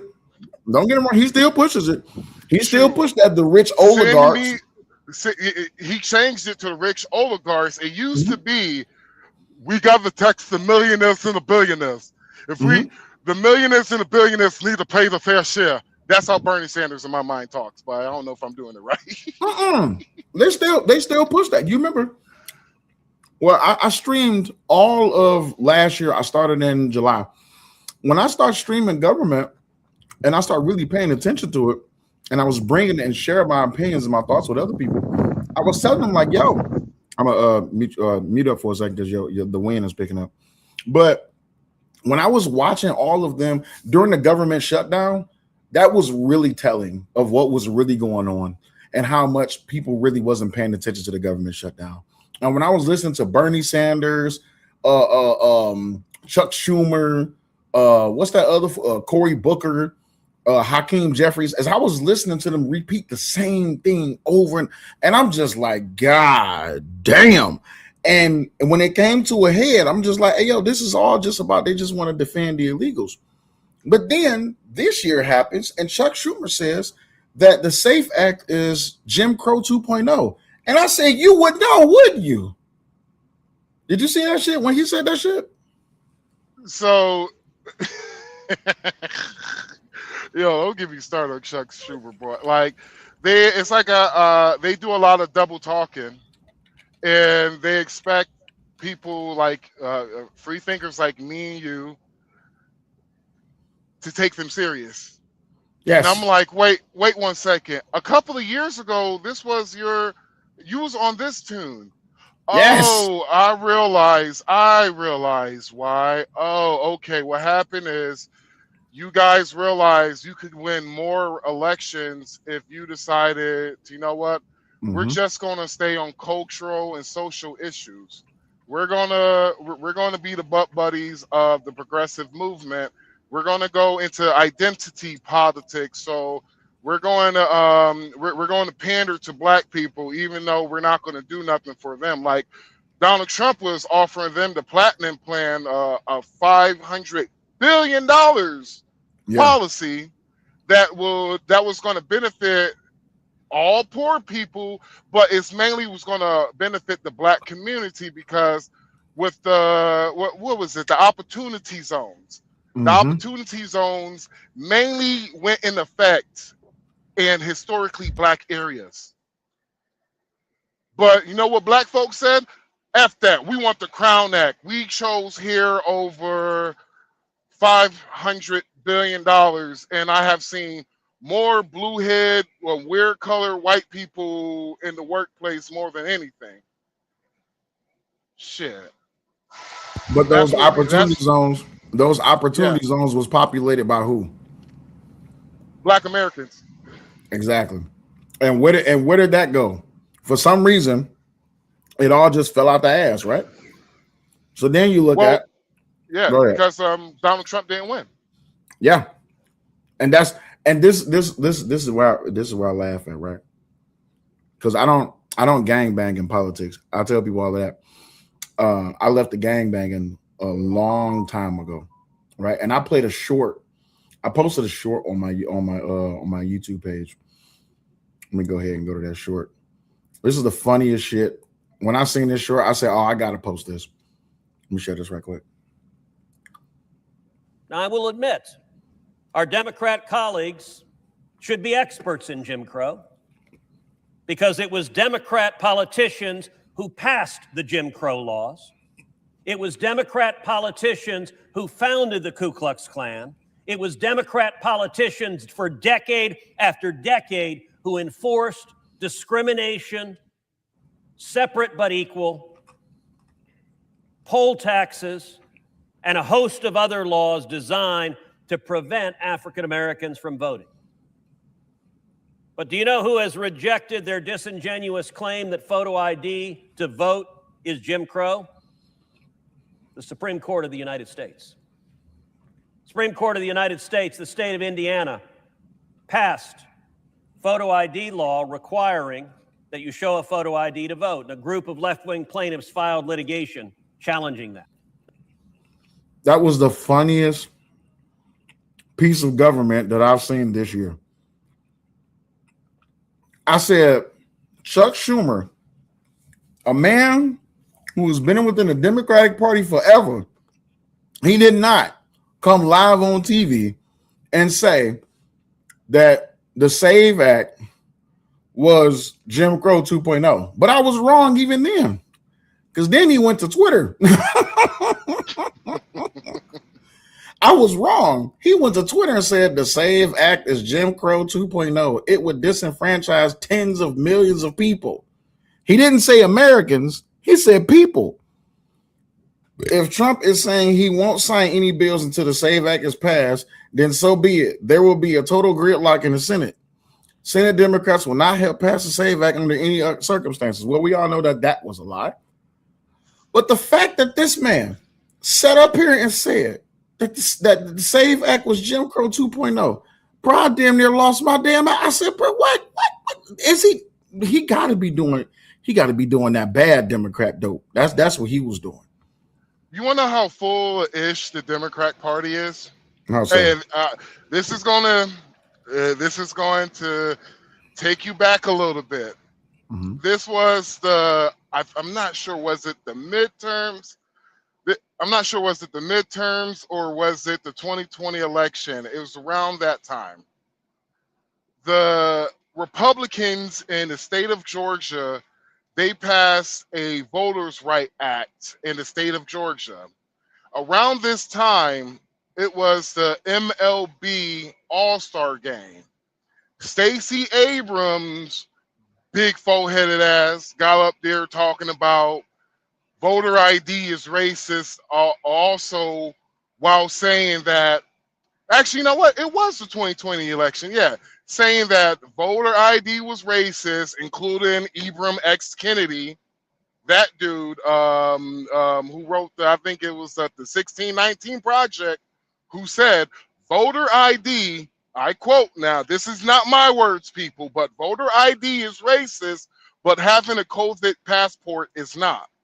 So what they decided to do is, because of all the backlash, they used the MLB. The MLB was supposed to happen in Georgia. They moved the MLB to Colorado, and Colorado have stricter voting laws than Georgia did. And Colorado has a high density of white people more than Atlanta does, more than Georgia. So what happened is you had a lot of black businesses lost billions of tax dollars because of it's the MLB All-Star Weekend. So there was hundreds of millions to $1 billion of tax money that was going to go into black businesses. And I say, F that.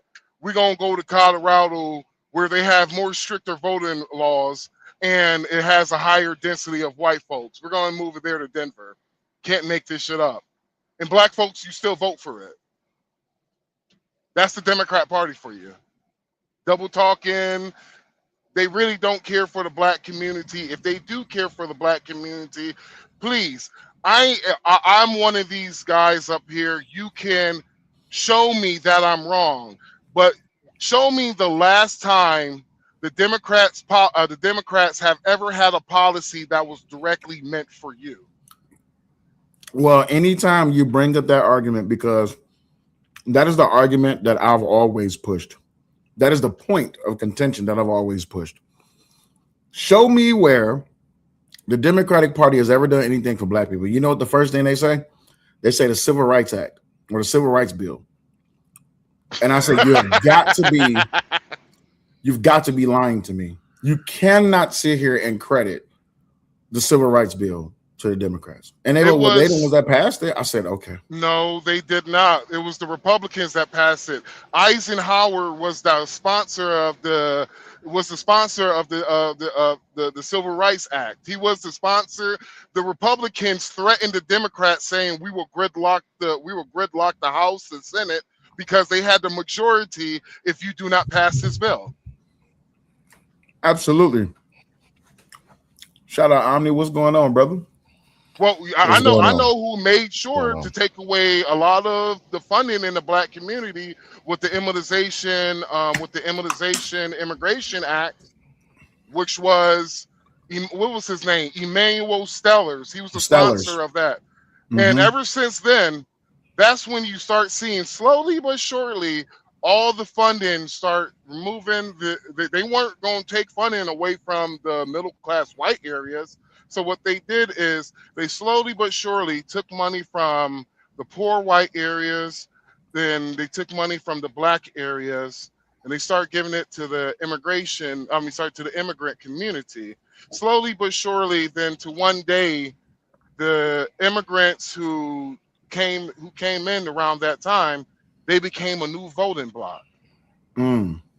The problem is that the Democrats, they misjudged with the immigrants. They ain't the black community. They're going to vote what benefits them and benefits them only. And you will see how sometimes Hispanics are going to vote Democrat. Sometimes the Hispanics are going to go vote Republican. But what they're not going to do is going to have a history of voting the same if they're not being benefited by this. The reason why a lot of Hispanics voted for Trump, you invited the same people we was trying to run from. Why the hell Yeah.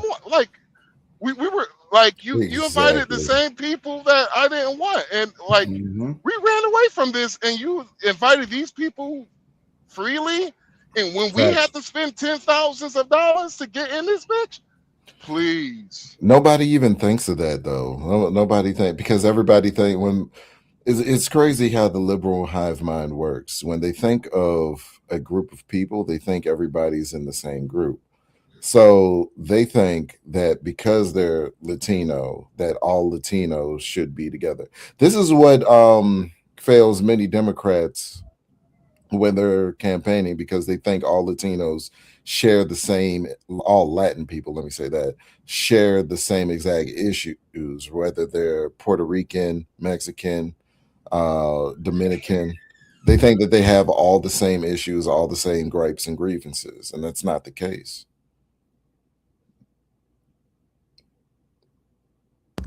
Dope. You're B, man, you about to say absolutely something? correct, brother.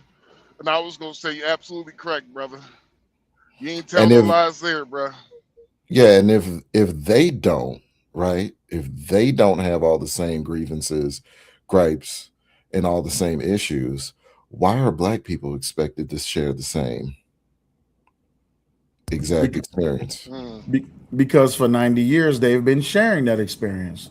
They have been franchised. I wouldn't use the word disenfranchised. It has been franchised, right? It is a legacy. It is true to nature. It is sticking on code 10 toes down. To be Black, you have to be Democrat. To be Democrat, you have to be Black. You cannot be anything outside of that. You can't ask questions. You can't have a mind of your own. You can't have different morals and views and perspectives. You are a nigga through and through, and there's nothing you can do to change about that. But if you ever ask a question, or if you think outside the box, you're a traitor. You're absolutely right. To quote one Like, to quote one Tamika Mallory, we are not a monolith. That's what I was trying to figure out. That's what I thought. I didn't know that Black people were a monolith. When the hell did that happen? I know Black women are, because they voted for Kamala Harris at a 92% clip. So. Bruh. Let's be clear, they didn't vote for Kamala Harris because Kamala Harris didn't have anything to vote for. They were voting against big, bad, scary white man. Yeah. TDS, Trump derangement syndrome. Well, you got to remember the original position was anybody but Trump. They would vote in a damn can of tuna if they could over Trump. That's how bad this is.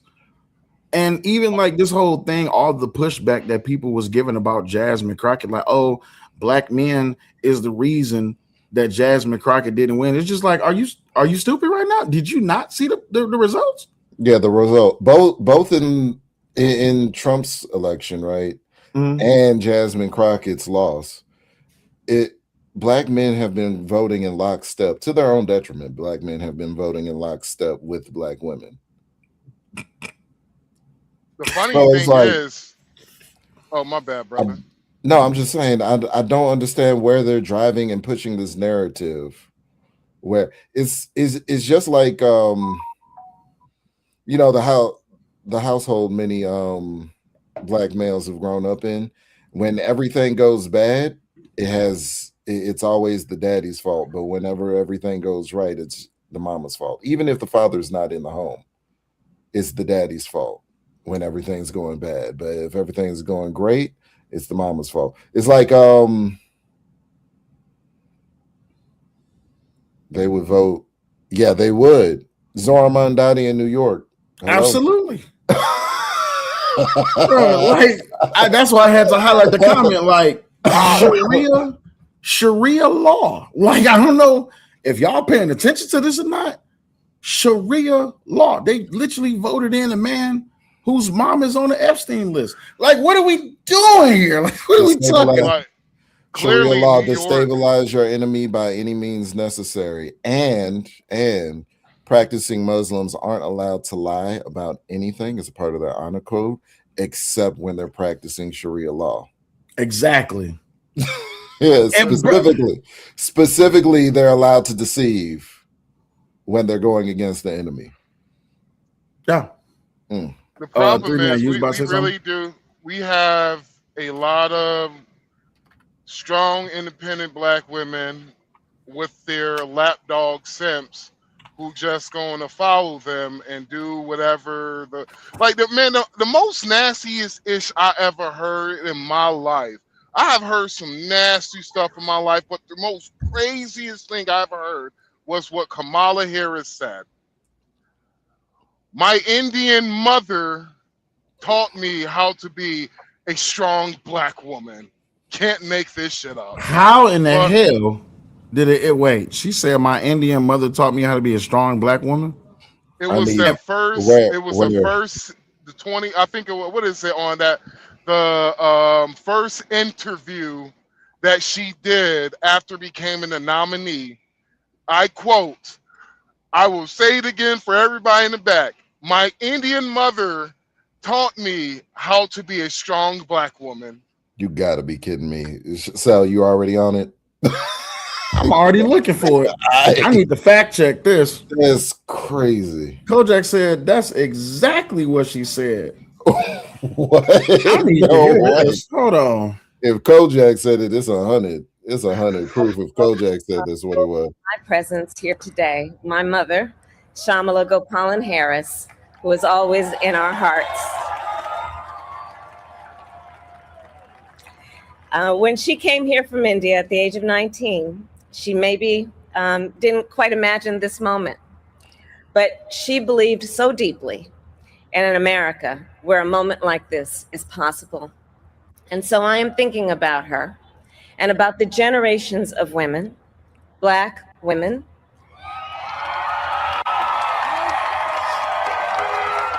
Asian, white, Latina, Native American women who throughout our nation's history have paved the way for this moment tonight. Women who fought and sacrificed so much for equality and liberty and justice for all, including the Black women who are often, too often overlooked, but so often prove they are the backbone of our democracy. Y'all lied. She didn't say it.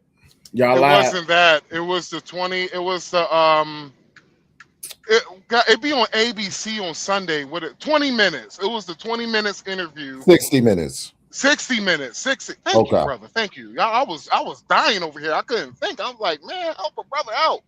Y'all lied. But it was a 60-minute interview when she was talking about her mother. I quote, she said that verbatim. My mother taught me how to be a strong Black woman. And I'm like, how in the world did butter chicken teach you how to be fried chicken? I'm just saying, bro. I'm just saying. How? No, it wasn't the fried chicken. She apparently her Indian mother taught her how to wash collard greens in the bathtub. And see, that's I'm what glad they grow you over said there. that. That's what they grow And over this- there is collard greens and not chickpeas and lentils. You know what I'm saying? They got And I'm collard glad that greens you there. said that, brother. It's because of the fact that she did not know the difference between a tub in a tub. You have a bathtub where you wash your ass, then you have the tub. Everybody know what a tub is. If you are a Negro, especially if you have family in the South, you know what the tub is. A tub is basically that big ass old bowl. It looked like a bowl. It could be made out of metal. The new ish is plastic, but Oh, you ain't If gotta you tell have, me. I'm from New Orleans. You know how we get down on seafood. Like everybody got seafood boils nowadays because everybody's so creative. But we invented that. You know what I mean? Like we invented So that. Kamala Harris posted February 9th, 2020. My mother was very intentional about raising my sister and me as strong Black women. How in the hell? No disrespect to the Indians. How in the hell? See, I'm about to start cussing people out. No, the comment is killing me right now because this is I always say this. I always say this. Do I not? People, I just had a discussion with my sister. She likes to follow Don Lemon because she was a dancer for the Dance Theater of Harlem. A lot of gay niggas there. And you know what I'm saying? It is what it is. You want to be gay? Be gay. You know what I'm saying? I don't have a problem with people being gay. I have a problem with you throwing, you know what I'm saying, your gay shit in my face every 5 minutes of my existence. That's because I'm not allowed to throw my straight shit. It's like I can't just walk down the boulevard, whip out my wife's titty, and start sucking on it in the full public view. But you know, y'all got pride parades and shit. That's neither here nor there. But she likes Don Lemon because it reminds her of a lot of the dancers that a lot of the male dancers that she would dance with. And so I was bringing it down to her. I was like, yeah, but he's goofy though. And she was like, yeah, well, you're not supposed to have a problem with him being gay. I'm like, no, it's not that he's gay. Him, Kamala Harris, Ketanji Brown Jackson, and a list of other people. They all have rhetoric that say that white men are the worst thing to happen to the country. They are the detriment of everybody's existence. They are the bane of the existence of all of America, right? But if you look at their spouses, they are all married to white men. Hey, they love that great white pipe. That's what it is. They love white supremacy in the bedroom. So I'm like, right. So I'm like, okay, it's a tad bit odd. It's a tad bit black odd. in the streets, white And I'm supremacy in the streets. I'm not against interracial marriage or interracial coupling, but if you have strong stances that say that a particular demographic of individual is the worst thing to happen to humanity, and you know what I'm saying, they are absolutely the worst thing for this country, and you marry them, I don't think I could trust anything that you have to say. Well, here's the thing. I'm not surprised that they married them. I'm not surprised that they married white men because that's what the entire black congregation has been married, tied to by the Democratic Party. And you have to, Omni, brother, you have to recognize how crazy it is for me to sit back and for years to have been told that black men are not supposed to date outside their race. Oh yeah. If she can't use your comb, don't bring her home. We got all the sayings. Absolutely, right? So, but black women are perfectly fine to date outside their race, right? Oh yeah, that's not a problem. Because she's resting now because she's done with all the niggas. Yeah. She's tired, you know. She threw. And she threw, right? But then now here we are within the past 4 years, I would say. Now it's black men are perfectly capable of being in a marriage with a white woman, but he won't be considered a leader because he wasn't strong enough to choose a black woman. I'm just like, wait, that's still a dig at black men.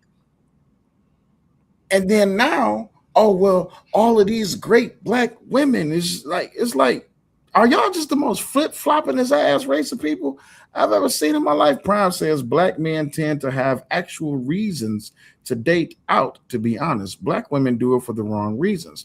That's why they don't do well in those relationships. Hold on. Who said it? What was? Oh my God. What was his name? What is his name? Prime. I can't think his who said this, but it was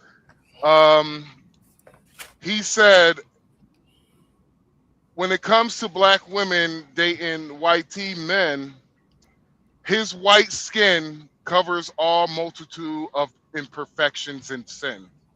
He could be a dusty. He could have 3 baby mamas, can't pay child support, have no job. Jay Prince. But- Jay Prince for president. No, it wasn't Jay Prince. It was No, I'm saying you're describing Jay Prince for president. David Carroll. David Carroll. That's who it was. Rest in peace, David Carroll. But when he said that, it was the most. Honestly, I was like flabbergasted that he, one, had the balls to say it, but 2, at first I didn't want to believe it. Then I looked at all my white counterparts who got black girls, and I looked at them and I looked at their women. Man, I had a white boy. Man, I wish my homeboy was up here. He will testify and say this brother Max ain't lying. But she left a black man because he fell on hard times. 3 months later, he went back. I told him leave that crazy bee alone. He smashed her. A week later, she's on the bus coming back from Colorado. She's married to a white dude. We all knew each other, but he didn't know that they used to deal with one another. So we all at her place, celebrating, happy and all that. It's a little get-together party and all that. And I'm over here just drinking my beer, and it's like sipping tea. I'm just like, I wonder if anything's going to show out. This white boy came over, we talking. He was just like, man, he was like, I love being married to her. He was like, dude, he's like, I'm a stay-at-home husband. He's like, I don't do nothing. I just take care of the kids, cook, clean, all of that. And she take real good care of me. But looking at my brother, a black man, she got rid of his ass because he didn't have a job for a month. Yeah. Couldn't make this ish up. And there's many black men, including myself, that actually has happened to where, because of the brother white skin, he gets the benefit of the doubt. But if you a black man, hell no, you better sleep at the crib, but you better sleep at your homeboy's crib. Absolutely. But shout out to Don Lemon, man. Don Lemon used to be based when he had an afro before he came out. As a pipe polisher. Yeah, as a pipe polisher. We need a good one. Yeah. Yeah, well, I had to break the news to Will that he married a white man, and Will was like, what? Bro. Listen. Oh, it was the funniest thing. When he told me that Don Lemon was gay, I was like, bro, you lying. You just saying that to be funny. He said, nah, not only is he gay, he married a white man. I said, I know you fucking lying. With all the stuff that he says about white men. Well, all the traumatized things he said about white men, this nigga married one. I said, oh Lord Jesus Christ. Hey, getting that great white pipe every night. Hey, Don Lemon, shout out, to some of you younger folks, some of you younger, we all over here, I can see we over the age, at least over the age 35. Some of y'all don't know, Don Lemon used to be based in the motherfucker. Boy, he used to tell black men, if you want to get out there, cut your hair. Pull your pants up or pull your pants up above you. I'm tired of seeing you brothers walking around. I can see your ass crack. Pull your pants up. Don Lemon used to be based, and I don't know, whenever he came out on the Dookie Dick side of the game, that's when he was just like, hey, man. He just switched up on us. Yeah, and that's why CNN had to get rid of him.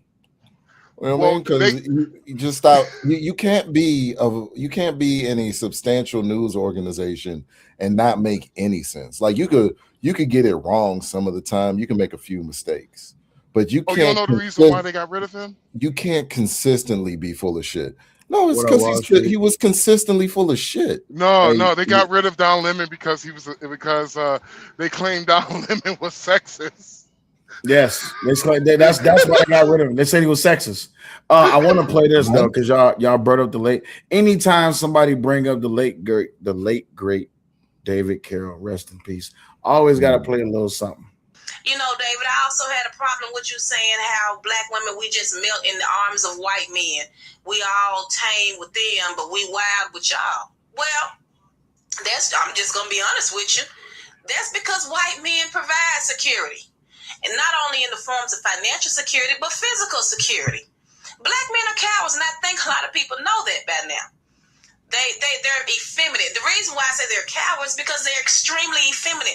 When I've argued with a black man, I feel like I'm arguing with one of these females out here. I'm a woman, okay? When I get upset and my voice gets loud, hell, he is getting loud. Come on, he's supposed to be the male. He's supposed to be the voice of reason, but he getting loud with me.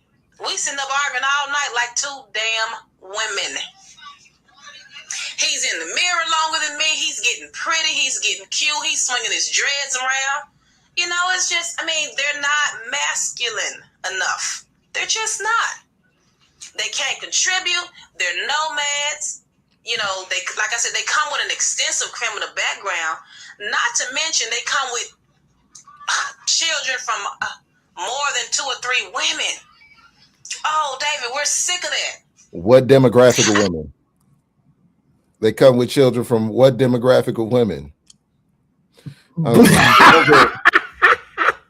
Man, don't get me on my Omni, etc. tonight, please. Hey, it's because the white man's ice is colder. Hey, the white man's ice is colder, baby. They come with two to three baby mamas. Okay, who are the baby mamas? Oh, we can't talk about that though. All right. All right. Yeah, man. Hey, the white man's ice is colder. It's like the reason why, and this is just this is Max Powers, one of the 3-man podcasts. This is my opinion, but whenever you have these interracial couples, and you know what, David Carroll, this is my white boyfriend, this is my white husband. When it comes to a black man, man, it's my nigga. This is my boo. This is my bae. Like, there's really some of these women in these interracial relationships don't have respect for black men, but also they know they can't pull the same ish with white men that, like, they can't pull the same ish with white men that they do to black men, because talk online with a white man, that watch that white man pop you in the mouth, I dare you call the police. Majority of the time, it's going to be a white officer who's going to come there, and you talk about racism all the time. Whose side he's going to take? The black woman or the white man? So you know how to pipe all that shit down. That's the reason why when I get on these panels with some of these black women, I say to them, if you want to talk to me like I'm your white boss and your white paycheck is on the line, because you don't have a problem with white supremacy standards for black. You don't have having white supremacy standards and holding black men to a different standards. See, you know, like how black women want, you got to have 6 figures, got to get the white man's paper, you got to have the white man's degree, you got to drive the white man's car, you got to have the white man's house. They don't have the problems, but it's basically, what do you call it? Sexual marketplace socialists. Rules for these, but not for me. Okay.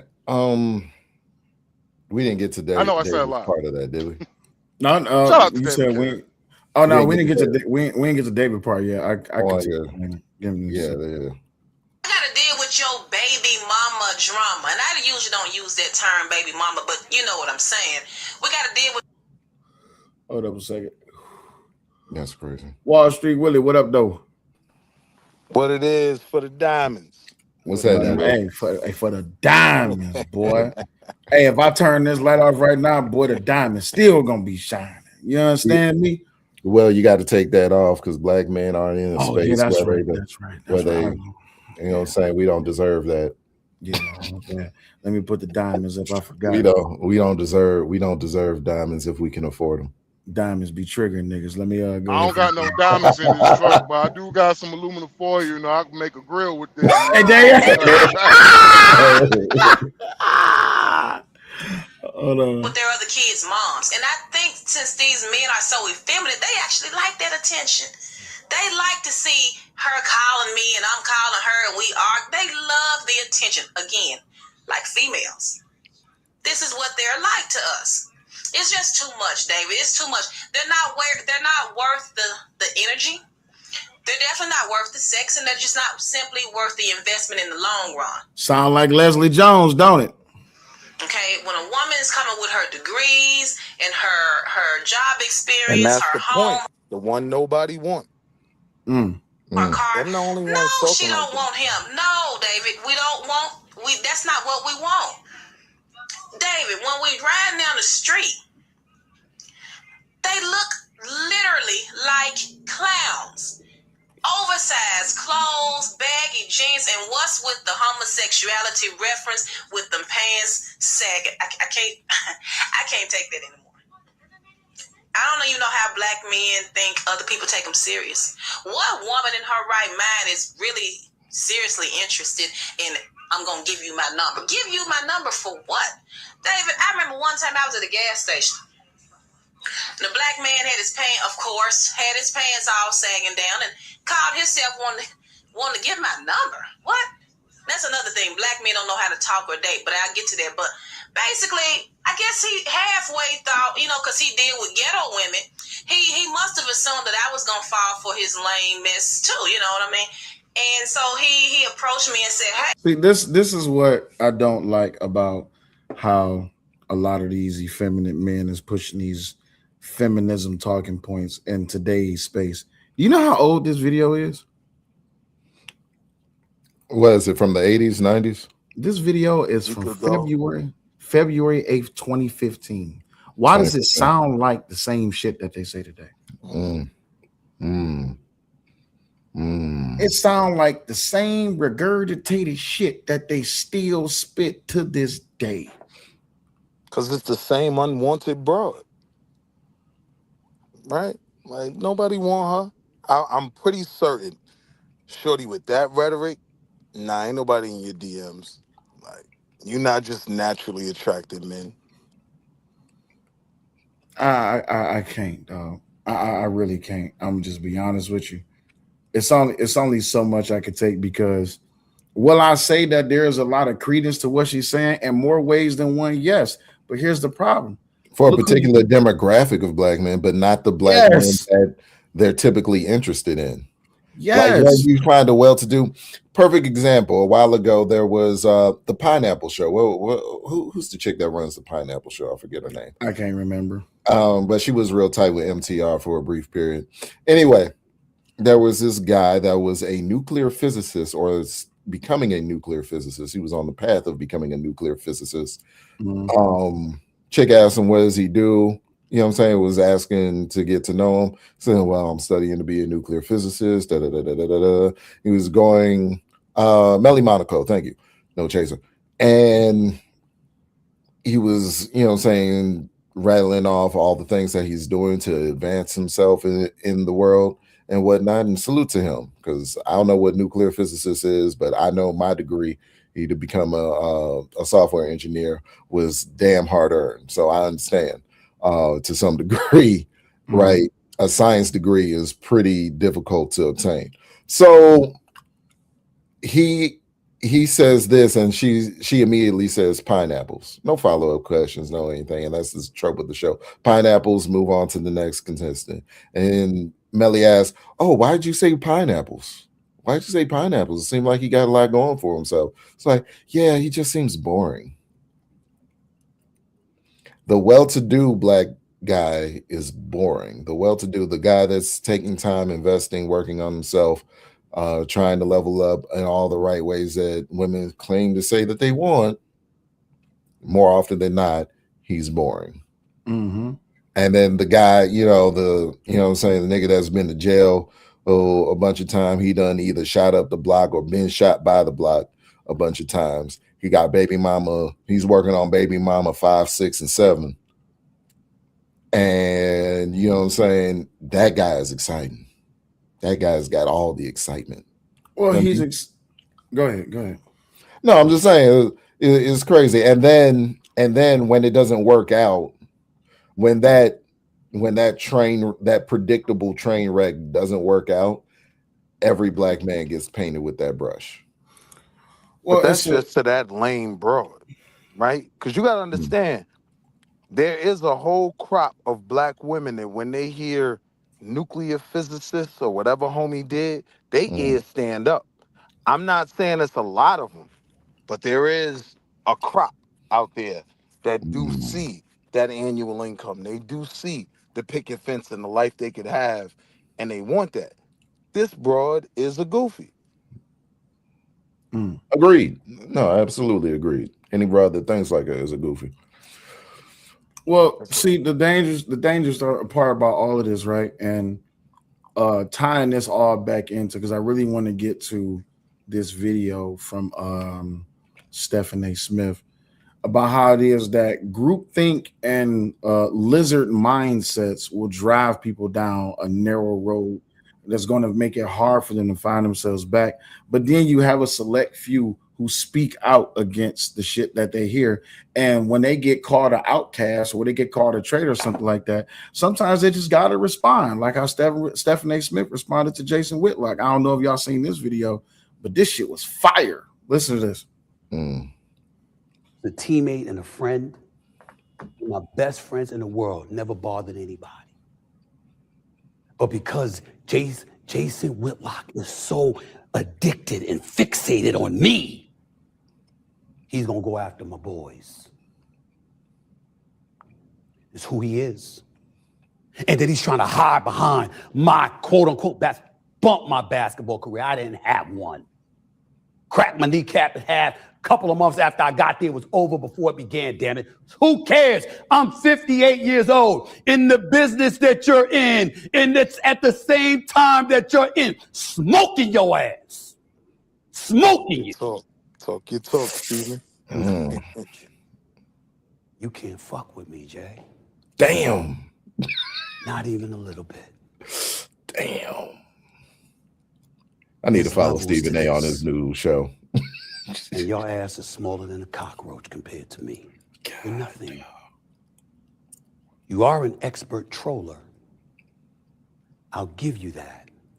And you can evoke emotional responses and conversations because you're willing to stoop to the lowest of the low by attacking people's loved ones in order to get them.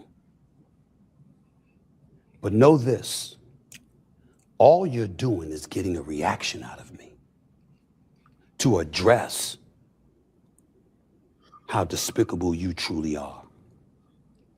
But in the end, understand that when your fat ass is sitting behind your desk and you don't want to roll around it because you don't want everybody to see how rotund you are, no. My bad. Everything about my life is better than yours. God, talk your shit, Steven. I've never said this about anybody else, and I never will. This is specifically for you. Oh, shit. You've lost. I'm better than you. Sound like beans, don't he? Hey, My thing is, what if this Steven shows up, I tune in to every one of his shows. like that. Well, my thing is with the whole Stephen A. and Jason Whitlock ish, because I looked at both of it, and I'm gonna be real with you, Stephen A. Jason Whitlock did read your ass with the Riot Act, and honestly, a lot of ish that Jason Whitlock said about you, like how you got your knee pads for whatever the talking points they tell you to talk about. You have your knee pads on, sucking the D of your the white executives. He wasn't wrong about that, because I remember when Stephen A. Smith used to have some of the worst takes. But he used to have some of the worst takes on ESPN, but he was always on ESPN. I remember when Stephen A., whenever it came to a black man getting some of these stupid guaranteed contracts, here's Stephen A.'s ass coming around the corner talking all the ish about all these black athletes. And so Stephen A., like, some of the stuff he did say, hey, Stephen A., I'm calling you out, Stephen A. You did lie about your basketball career. You have terrible takes. You have had some of the worst takes, but you was able to rise to a certain level. But see, the only thing I disagree with when you put that, because that's some heavy smut to put on a man that he's on his knees for anyone, right? The reality is he's a titan in those rooms when he goes in there now, when he meets with those white execs. So he don't have to be on the knee pads. That's cap. That's hate. So why do every single time when Stephen A. Smith said anything that goes against what the black collective, here's his ass coming around. Well, let me I want you to understand something. I didn't mean in a way to tear down our sister. What I was trying to say is, whenever those black folks whoop his ass back in his shape, here Stephen A. Smith comes. Oh, let me refute everything I said before. But Yeah. I'm social conservative. Politically correct answer. Yeah, I hate when he does that 3-man, and that's why I haven't really tuned into him that much, is because when he has his stances, you know what I'm saying, he'll go back and apologize and do that. But no, just stand on it. Whatever blowback comes from it is gonna come from it, because not everybody is going to agree with you, right? You know what I'm saying? Like, not everybody is going to. I could have the most politically correct speech and most politically right thing, and somebody's going to have a problem with. One time I was on a panel with people, right?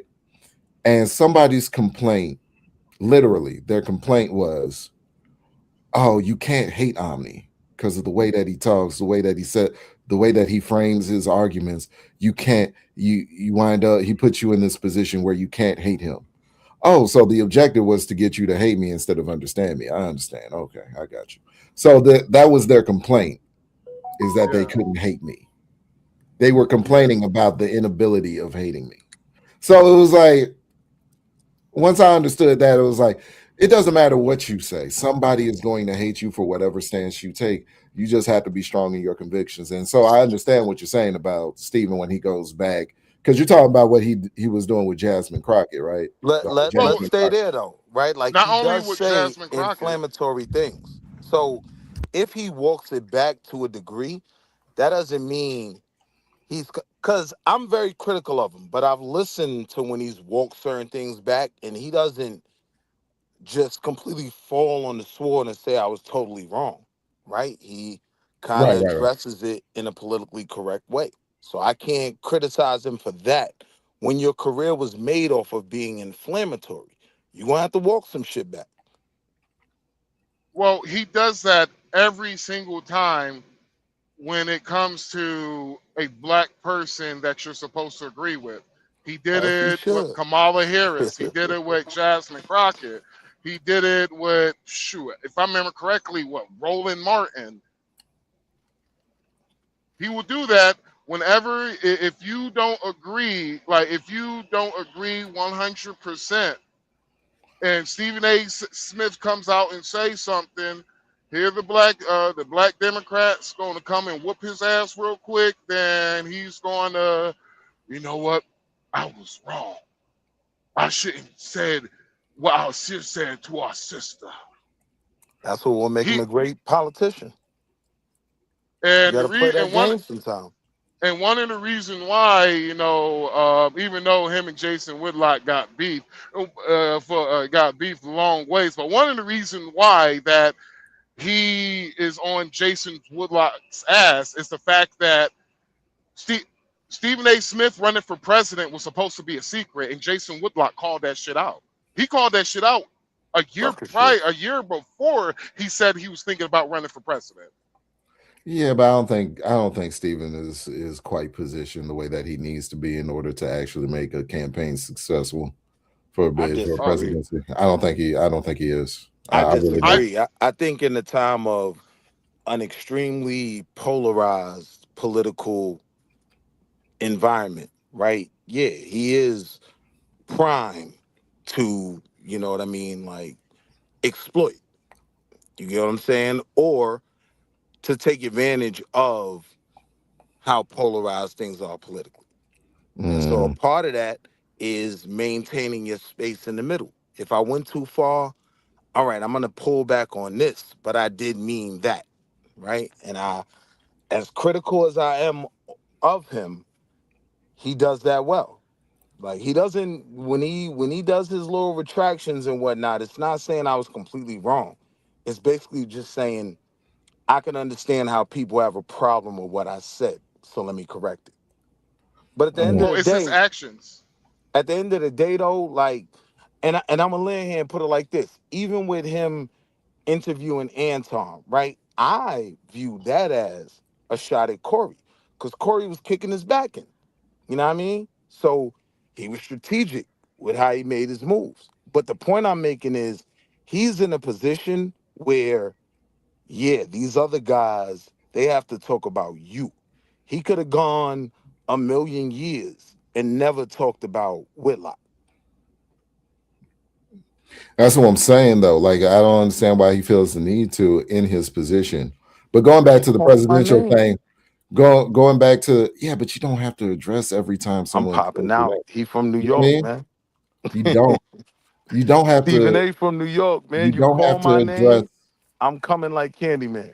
Pause. He don't. was gonna have to address Jason Whitlock. Oh, my bad. I didn't mean to cut At you off, some brother. point. No, I'm just saying you at some point, yeah, but I don't think you have to address everybody that does it. Now he does address like repeat offenders.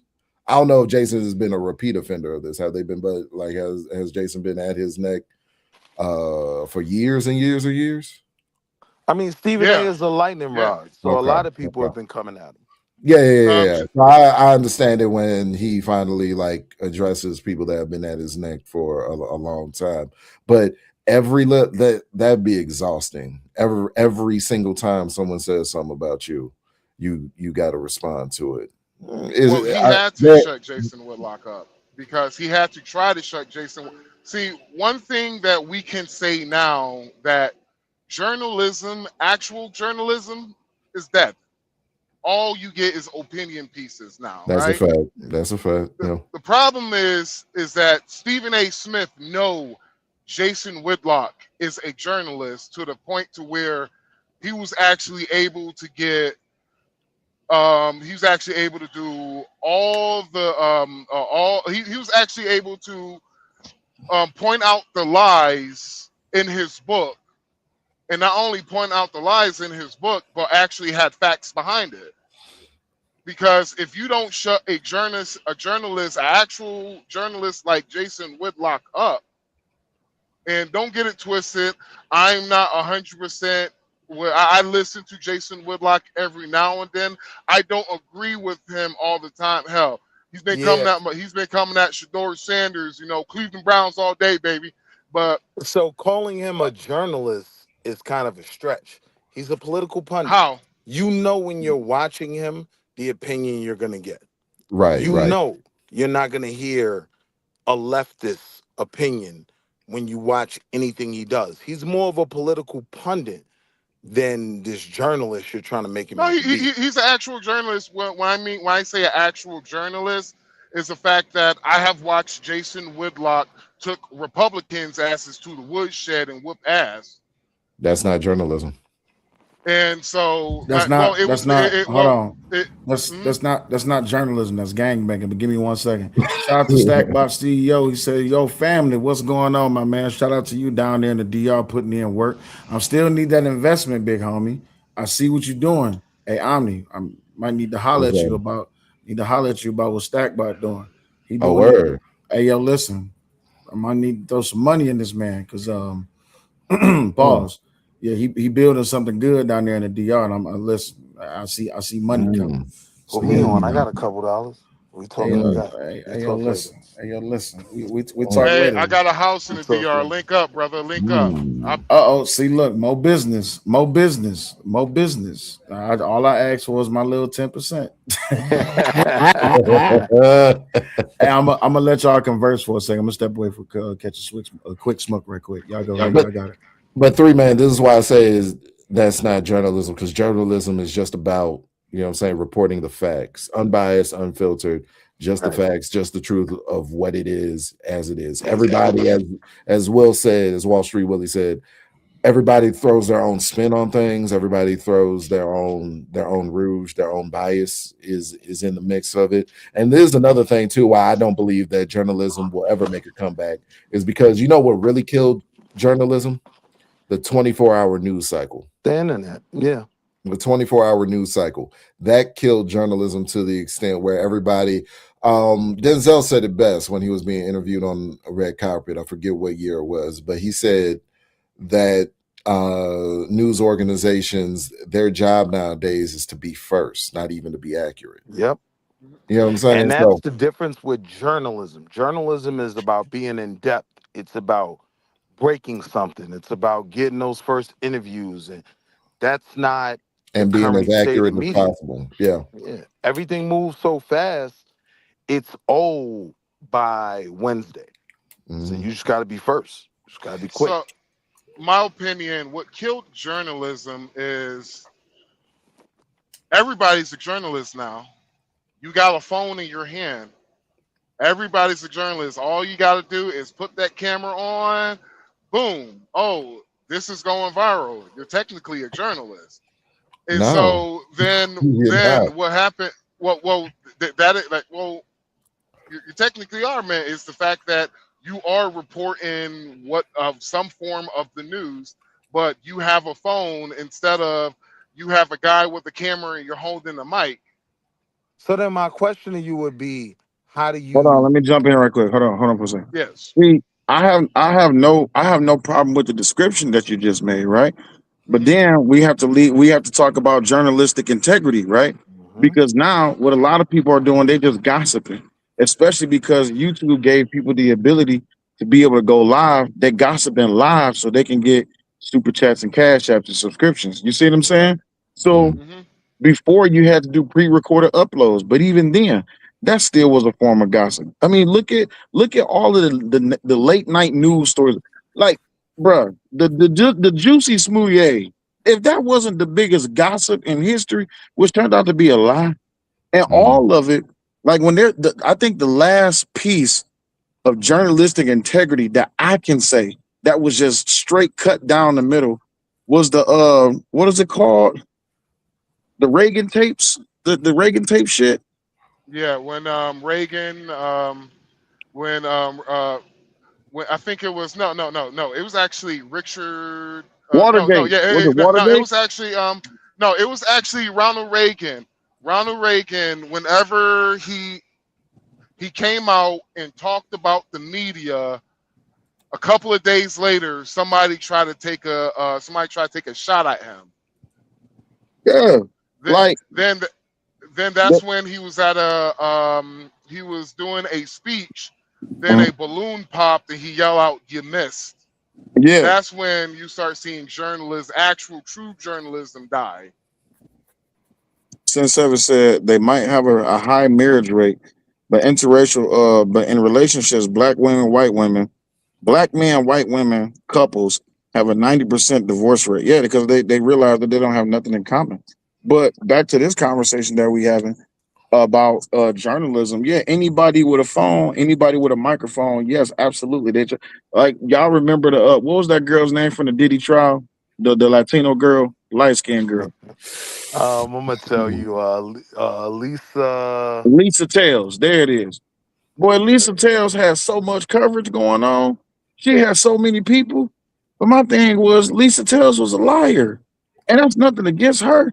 But you was just saying a lot of things you was saying, because I'm not saying you was on Diddy payroll, but you was damn sure a Diddy hater.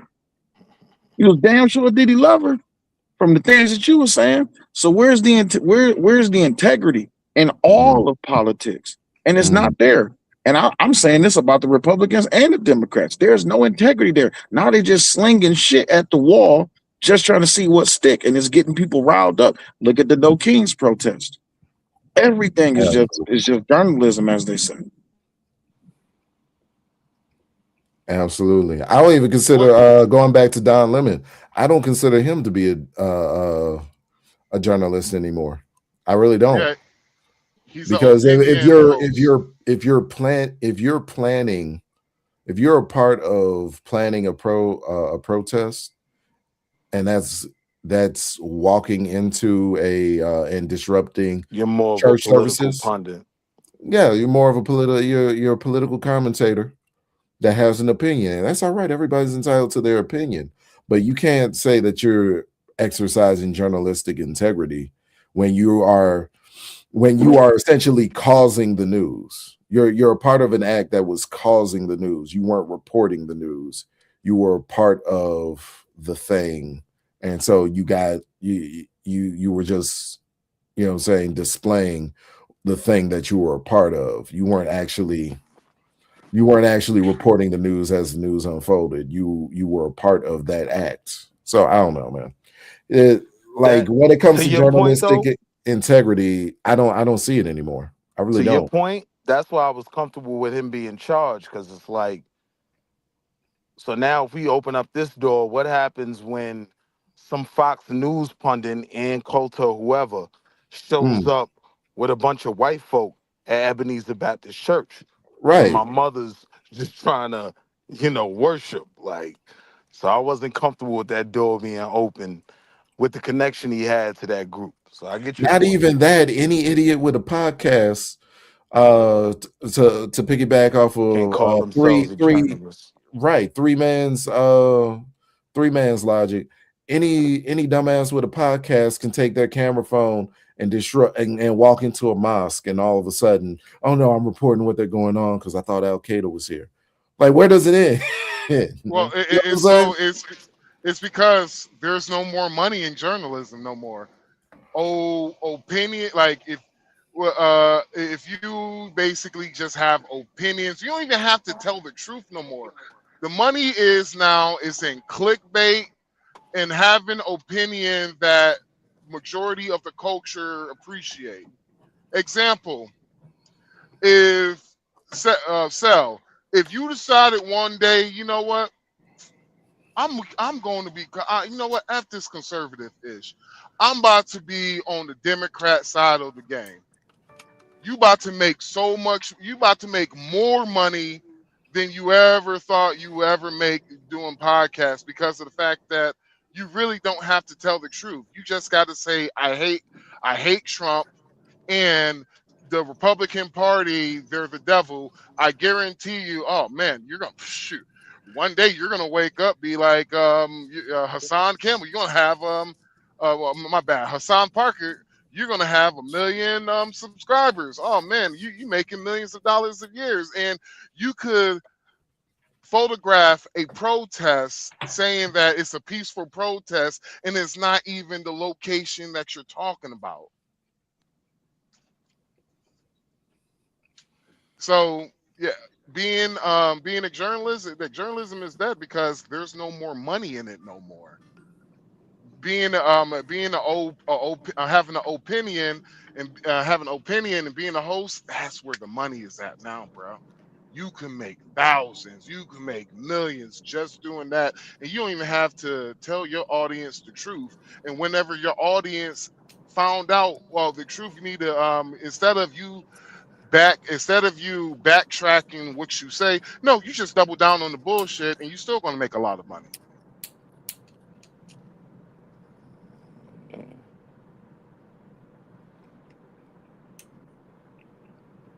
Finally, guys. My bad. That was loud.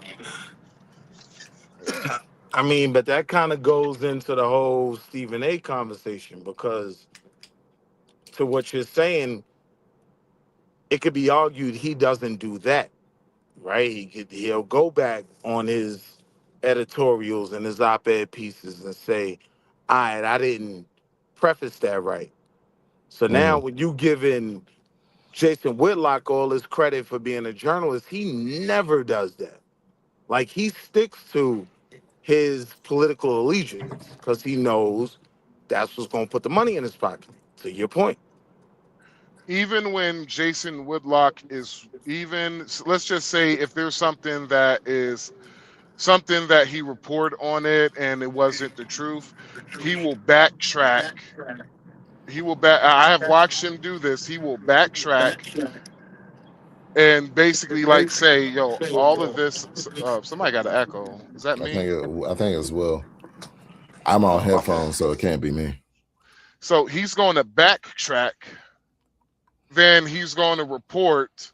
It's like with Tim Pool. I remember Tim Pool. I called Tim Pool out on the super chat. I was like, yo, you was wrong about this. He was like, you know what? Actually, I did the research. Actually, I lied. My bad, guys. He will backtrack and show you the true and real reporting. Only way Stephen A. Smith does what he does when it comes to backtracking all his shit is just when the Black Collective has a problem with what he said.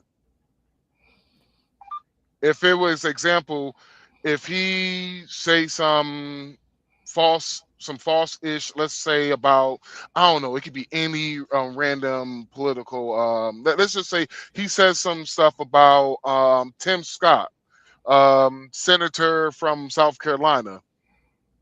Because the black folks don't like Tim Scott because he's Republican, Stephen A. Smith, he could say any freaking lie about Tim Scott, and you will find out that it was a lie. He won't have to backtrack because regardless is Well, what did he lie about? No, I'm just using him as an example. I'm not saying he did lie about. What I'm saying is whenever the black folks of the community goes against what Stephen A. Smith said about somebody who they care about, even though he is possibility telling them the truth, he's going to backtrack it because of the fact that, he cannot take the smoke from the black folks. And the black folks they're going to whoop his ass back in line. Then that's when, you know what? I was wrong. So here's the thing, though. If that's the case, number one, right, he did say something out of the scope of his base, right? So you got to give him credit for that. If he has to take something back, he obviously said something that's not totally in line with his base, which is what a lot of guys don't do at all. Like Jason Whitlock strictly feeds to his base. You know what I mean? And so number two, when you ask about the things that he had to retract or pull back on, what was he wrong on? I've never heard him say anything about Tim Scott. I thought he was wrong on.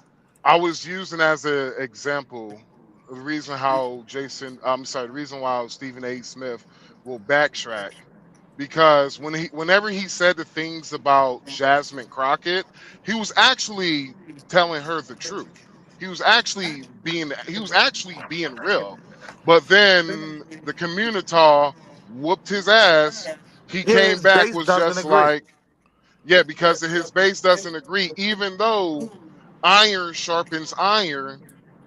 Maybe that was something that the base needed to hear. Maybe that was something that Jasmine Crockett needed to hear. But because he's going to backtrack and just was like, I was a little bit too harsh, yada yada. I'm like, no, you wasn't harsh. She was actually being true. Nah, he was a bit harsh on those Jasmine Crockett comments. Okay, what did he say about Jasmine Crockett that you think was hard? It was essentially that she couldn't be who she is and be productive in the government. That was the basis of it. And I don't agree that aggressive women, it's almost like, did y'all see the Dawn Staley thing? Question, Wall Street. Well, who is she? Because you're talking about her persona, right? He was making commentary on her persona, right? Who is she? She is Jasmine Crockett. She's everything that comes along with her. What I'm saying is, right, like this black female culture that y'all don't think she comes from, I'm saying, yeah, women just like her that have had it all, right? Still are in line with this culture. It's who they are. So they shouldn't not Can I have ask to you a be. question real quick? So Yes, like sir. Nunu from ATL. So basically, it's like See, I this. ain't gonna subscribe So to that. my thing is, I'm just a truck driver, man. I ain't the smartest tool in the shed, bruh. And so just hear me out 1 second. She grew up in an upper middle class black family. She went to Clanbrook, and yes, that's a private school. She went to private schools all of her life. My question is, where the hell did she get this sister girl a black personality from? But wherever before she even got into office and she was running for office, she did not sound nothing like that. I'm saying it's who these women are, even at some of the highest levels, right? My Mhm. wife from the suburbs, right? But her and Jasmine Crockett, same type of women, right? Like this is who a level of our women are. So I'm saying just because she subscribes to just some of the things that black women as a whole identify with, it You doesn't ain't make hear me her a out, fraud. bro. You didn't hear me, though. You didn't hear me. What I'm All right, let me saying put is it to like you, this. Nah, because I did hear it's you. Let me fake. put It's fake. It's fake, bruh. And It's see, fake. that's where I'm telling you. I heard you. So I understand you believe it's fake, right? But someone can say to me, you know what I mean, how you subscribing to some hood shit, right? Like with the life you live, with the career you have, how much, listen, man, it's just who I am. This is the people that I care about. This is the people I surround myself with. And I don't think she was being disingenuous in saying that. I think women like her, Young Miami, and Nina Turner, right? They can all be at a Beyonce concert. So I'm not gonna shoot her down for that, if that makes any sense. You For never thought being who about she it. is. It might be money Well, wise. Is the reason why she did it. You never thought about that. You never thought about how the private school she went to costs up to $30,000 a year, and her parents did that. Her parents did that ish for 10 years. You're talking over $300,000 for private school. So that's well, what Three I'm this is hundred that. saying, thousand right? dollars a year This, for private school. Three this is hundred the thing. thousand. This is That's the what I'm thing. saying Hey though. man, It's hold on. This is what I'm saying. I'm not knocking her for having the type of personality that she has, but I believe Stephen A's critique was, or criticism, however you want to refer to it, is how is that getting it done, and how is that a part of your job? Question, Willie, like, did she pass? Did she effectively get more legislation passed, or did No, she make more TikTok? Did she make she more TikToks as an she has a influencer? so terrible so I'll answer like legislation this, record. right? She's literally like a Wimbiana in terms of politics, right? She's brand new to the league, right? So now, when you look at the things that were done, even in terms of the redistricting in her area and whatnot, she in this election was set up to run a race she couldn't win. She couldn't win senator, but she could have won her local election without some of the landmark things that went on. So I'm not gonna say she wasn't putting in the work and being successful at it. She was. Yeah, but what legislation did she pass for her constituents? That I can't say I have the She has answer a for that. terrible legislation record. But what She I'm has it saying like. is, Mhm. well, wait, you could teach me about that because I don't know about that. But what I'm saying is, I don't hold that to the success in a political position, right? Like everybody isn't spearheading legislation. Some people hold their office for years and never spearhead nothing. They just support what they feel like their base is in line with. So there's a certain level of success that I give her, even in being elected in Texas. She literally 30. What is? Fuck, I forgot how much was it. She literally said to 25% of her base that could have voted for her, and that's the reason why they voted for Tellerico, that you are white adjacent Latino men And she was who right. wants to be white.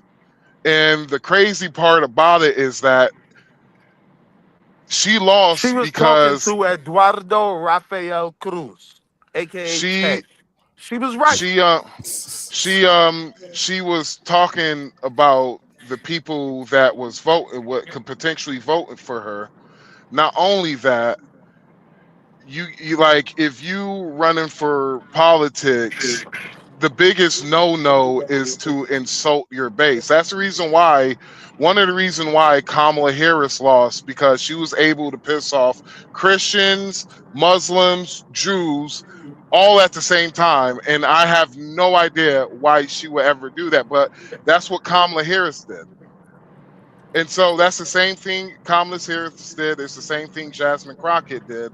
And the problem, like what most people had a problem with Jasmine Crockett, is the fact that they did their research on Jasmine Crockett and they're like, where did this person, the reason why she lost, black people did not show up and vote for her. That's the reason why she That's not lost. why she lost. That's not why she lost. That's not Okay, why she okay, lost. That's not why She she lost lost. because she didn't capitalize on the Mexican vote. That's why she lost. She actually insulted the Mexican. This is why she lost, right? In y'all's opinion, why did she lose? Okay, so I'll go first since I was already on it. So the reason why she lost is because we repeated Jim Crow. Well, I'm not even gonna say Jim Crow era rhetoric, but I'm gonna say Southern Dixiecrat. Even stuff that Democrats were saying during the Civil War is like, if we give up all of our slaves, who's going to pick the crops? Who's going to pick the fields? And a lot of Democrats have been doing this lately. It's all about their new slave class. Make no mistake, Democrats are always going to, everything is going to come back around, circle back around to their slave class, their beloved slave class. That they See, call. my opinion Blacks is ain't she lost. Blacks ain't going for it anymore. Blacks ain't going for it anymore, and so they have the Latinos to do it. So when she got up to that podium and said, "Oh, come on, y'all really gonna go back? We done with plantations. We done with plantations." That was belittling. It was undermining the hardworking Latinos, and they were turned off completely from Jasmine Crockett at that point. And so she lost the Latino vote, which was the number one vote that she needed in order to All right, so let me ask you. So let me ask you politically, right? When you look at the fact that you now have this whole wave of Mexican regret, right? Like you have all these Mexicans saying, we regret voting for Mr. Donald. You know what I mean? Because we didn't think he would do this, right? Do you believe Would that? You believe that? Do I believe what? There's still Latinos that Hell are yeah, I going to believe vote those for. Latinos were goofy as hell. I believe the Latinos that had. I'm sorry, I don't mean to cut you off, because here's my logic coming in. You're telling me they regret his vote for something he ran on politically over 12 years. He's been saying deport the illegals for 12 years. And you're saying that they regret his vote because they didn't think he was going to deport the illegals? Yes, I'm saying. Whoa. What they heard. I'm saying what they heard. Wait. Hold on, Wall Street Willie. My fault. Who was regretting that? Mexican voters. It's a whole TikTok wave of Donald Trump Mexican voters talking about how much they regret the vote, right? And black folk dragged them for it, right? So you saying illegal aliens was voting for Trump? No. So when you say Mexican vote, right? Are you talking about legal Mexicans or illegal Mexicans? Yes, legal. Yeah. I'm So saying- let me tell you a secret. A lot of what these liberals are doing, they're peacocking and they acting like they're Republicans and conservatives, and they're faking. That's true. When you say that, what you mean? So they act like they Republican, like, yeah, I voted for Trump and I can't believe he's actually. There's literally. There's a chat. But we know Donald Trump won the Hispanic vote. Well, no. That's not what I'm saying. I'm trying to say this the YouTube friendly way. I got you. There is a movement that is specifically charging people up to pose as Republicans and pose as conservatives, and they're making content. They're getting. Oh, man, what's the safest way I can say this? They're Now look, essentially socio-political double agents. now look, They Say, like I basically could doing a totally Trojan horse. understand what you're saying when you make that No, they're argument. getting paid for this. Like it's literally a form that you can fill out. But wait. But when we factor in the fact that the Donald did overwhelmingly win the Hispanic vote, right? Yeah, there can be some legitimacy to a portion of those actual voters saying they regret voting with him. That wouldn't make sense because why would a legal, law-abiding immigrant who is here in America, why would they be upset about their family who is here illegally? The majority of immigrants who are here legally, who went through the process to become American, they understand just how stressful and how much of a struggle that process is. And the fact that the Democratic Party allowed all of these illegals to come into this country and gave them benefits that me and you would never be able to even breathe on. A lot of those legal immigrants are pissed. So here's the thing, though. I think the regret comes from the impact that it had on the legal immigrants. Leave the illegals completely out of it. I agree That with I'm not everything gonna y'all argue saying. with you about. Yeah. Right. I think many of the legal immigrants, unfortunately, they were getting pulled over by ICE. And they had people in their communities who they rocked with that was getting packed up. Right? So there is a legitimate Mexican regret for the policies that the Donald pushed. That's a fact. And I think she overplayed the value of playing to that rather than playing to the typical Hispanic voter, which was a bit more Republican aligned. So when bro says what he's saying, like when she's saying the plantation comments and whatnot, yeah, that's abrasive. That's not the right way to play to their vote. You know what I'm saying? Well, if you look at the exit polls for Jasmine Crockett, what it shows you that black folks still did not show up for her. That was one of the main, that was one of, I ain't gonna say that was the main factor. The main factor is they've rather voted, the Hispanics rather vote for Tallarico over Jasmine Crockett, but black voters did not show up for Jasmine Crockett the way that they should have. That's one of the reasons why she got blown out the way she did. And she also didn't have the Democrat back in, like the Democrats back Tallarico. She wasn't ready to run for senator. She should have been No, running for she something actually, local, but with the no, redistricting and everything else, she was set up to lose. no, she actually had a chance because of the fact that Republicans were funding her campaign.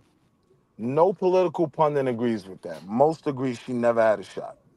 What? No. The reason why she actually had a shot was it was a lot of Republicans were funding her campaign. She was getting a lot of Republican funding. The reason why is they felt Jasmine Crockett was the easier win than Tallarico, but also Tallarico is more of he's more of an extremist than Jasmine Crockett is.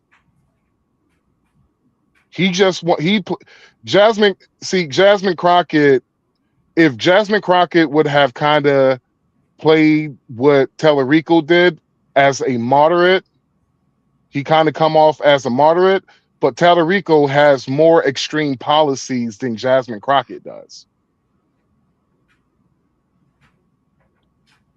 And so if she would have done the same thing, if Kamala Harris would have, instead of getting what was his name, her VP, Sugarfoots, what's his name? He's the governor of Minnesota. What's Sugarfoot's name? What's his name? God, I can't even think of that. But the governor of Minnesota, who she had as her VP, if she would have went with Shapiro, the governor of Pennsylvania, Kamala Harris, we would not have, Donald Trump would be in prison right now, and Kamala Harris would be the president of the United States, because Kamala Harris, she had the same problem that Jasmine Crockett had. The more you heard from her, the more she pisses you off. Yeah. Hey, I ain't about to cap with y'all. We've been at this thing for 4.5 hours. I'm about to go ahead and shut it down. I would stay live longer, but I'm motherfucking tired. We'll pick back up tomorrow for the second episode of Weekend at Willie's. You know what I'm saying? Everybody live right now. They continuing the drama. They continuing the saga. So I'm going to let them have it. Plus, I'm motherfucking tired. I enjoyed today's conversation. This was very fun indeed. But I'm motherfucking tired, dog. I appreciate y'all stopping by. Thank you for inviting me up. Most definitely. Make sure you come back next time. Omni, you there? Omni. Okay, well. All right, y'all. We up out of here. I'm about to get me some sleep. I'll holler at y'all. Y'all take it easy.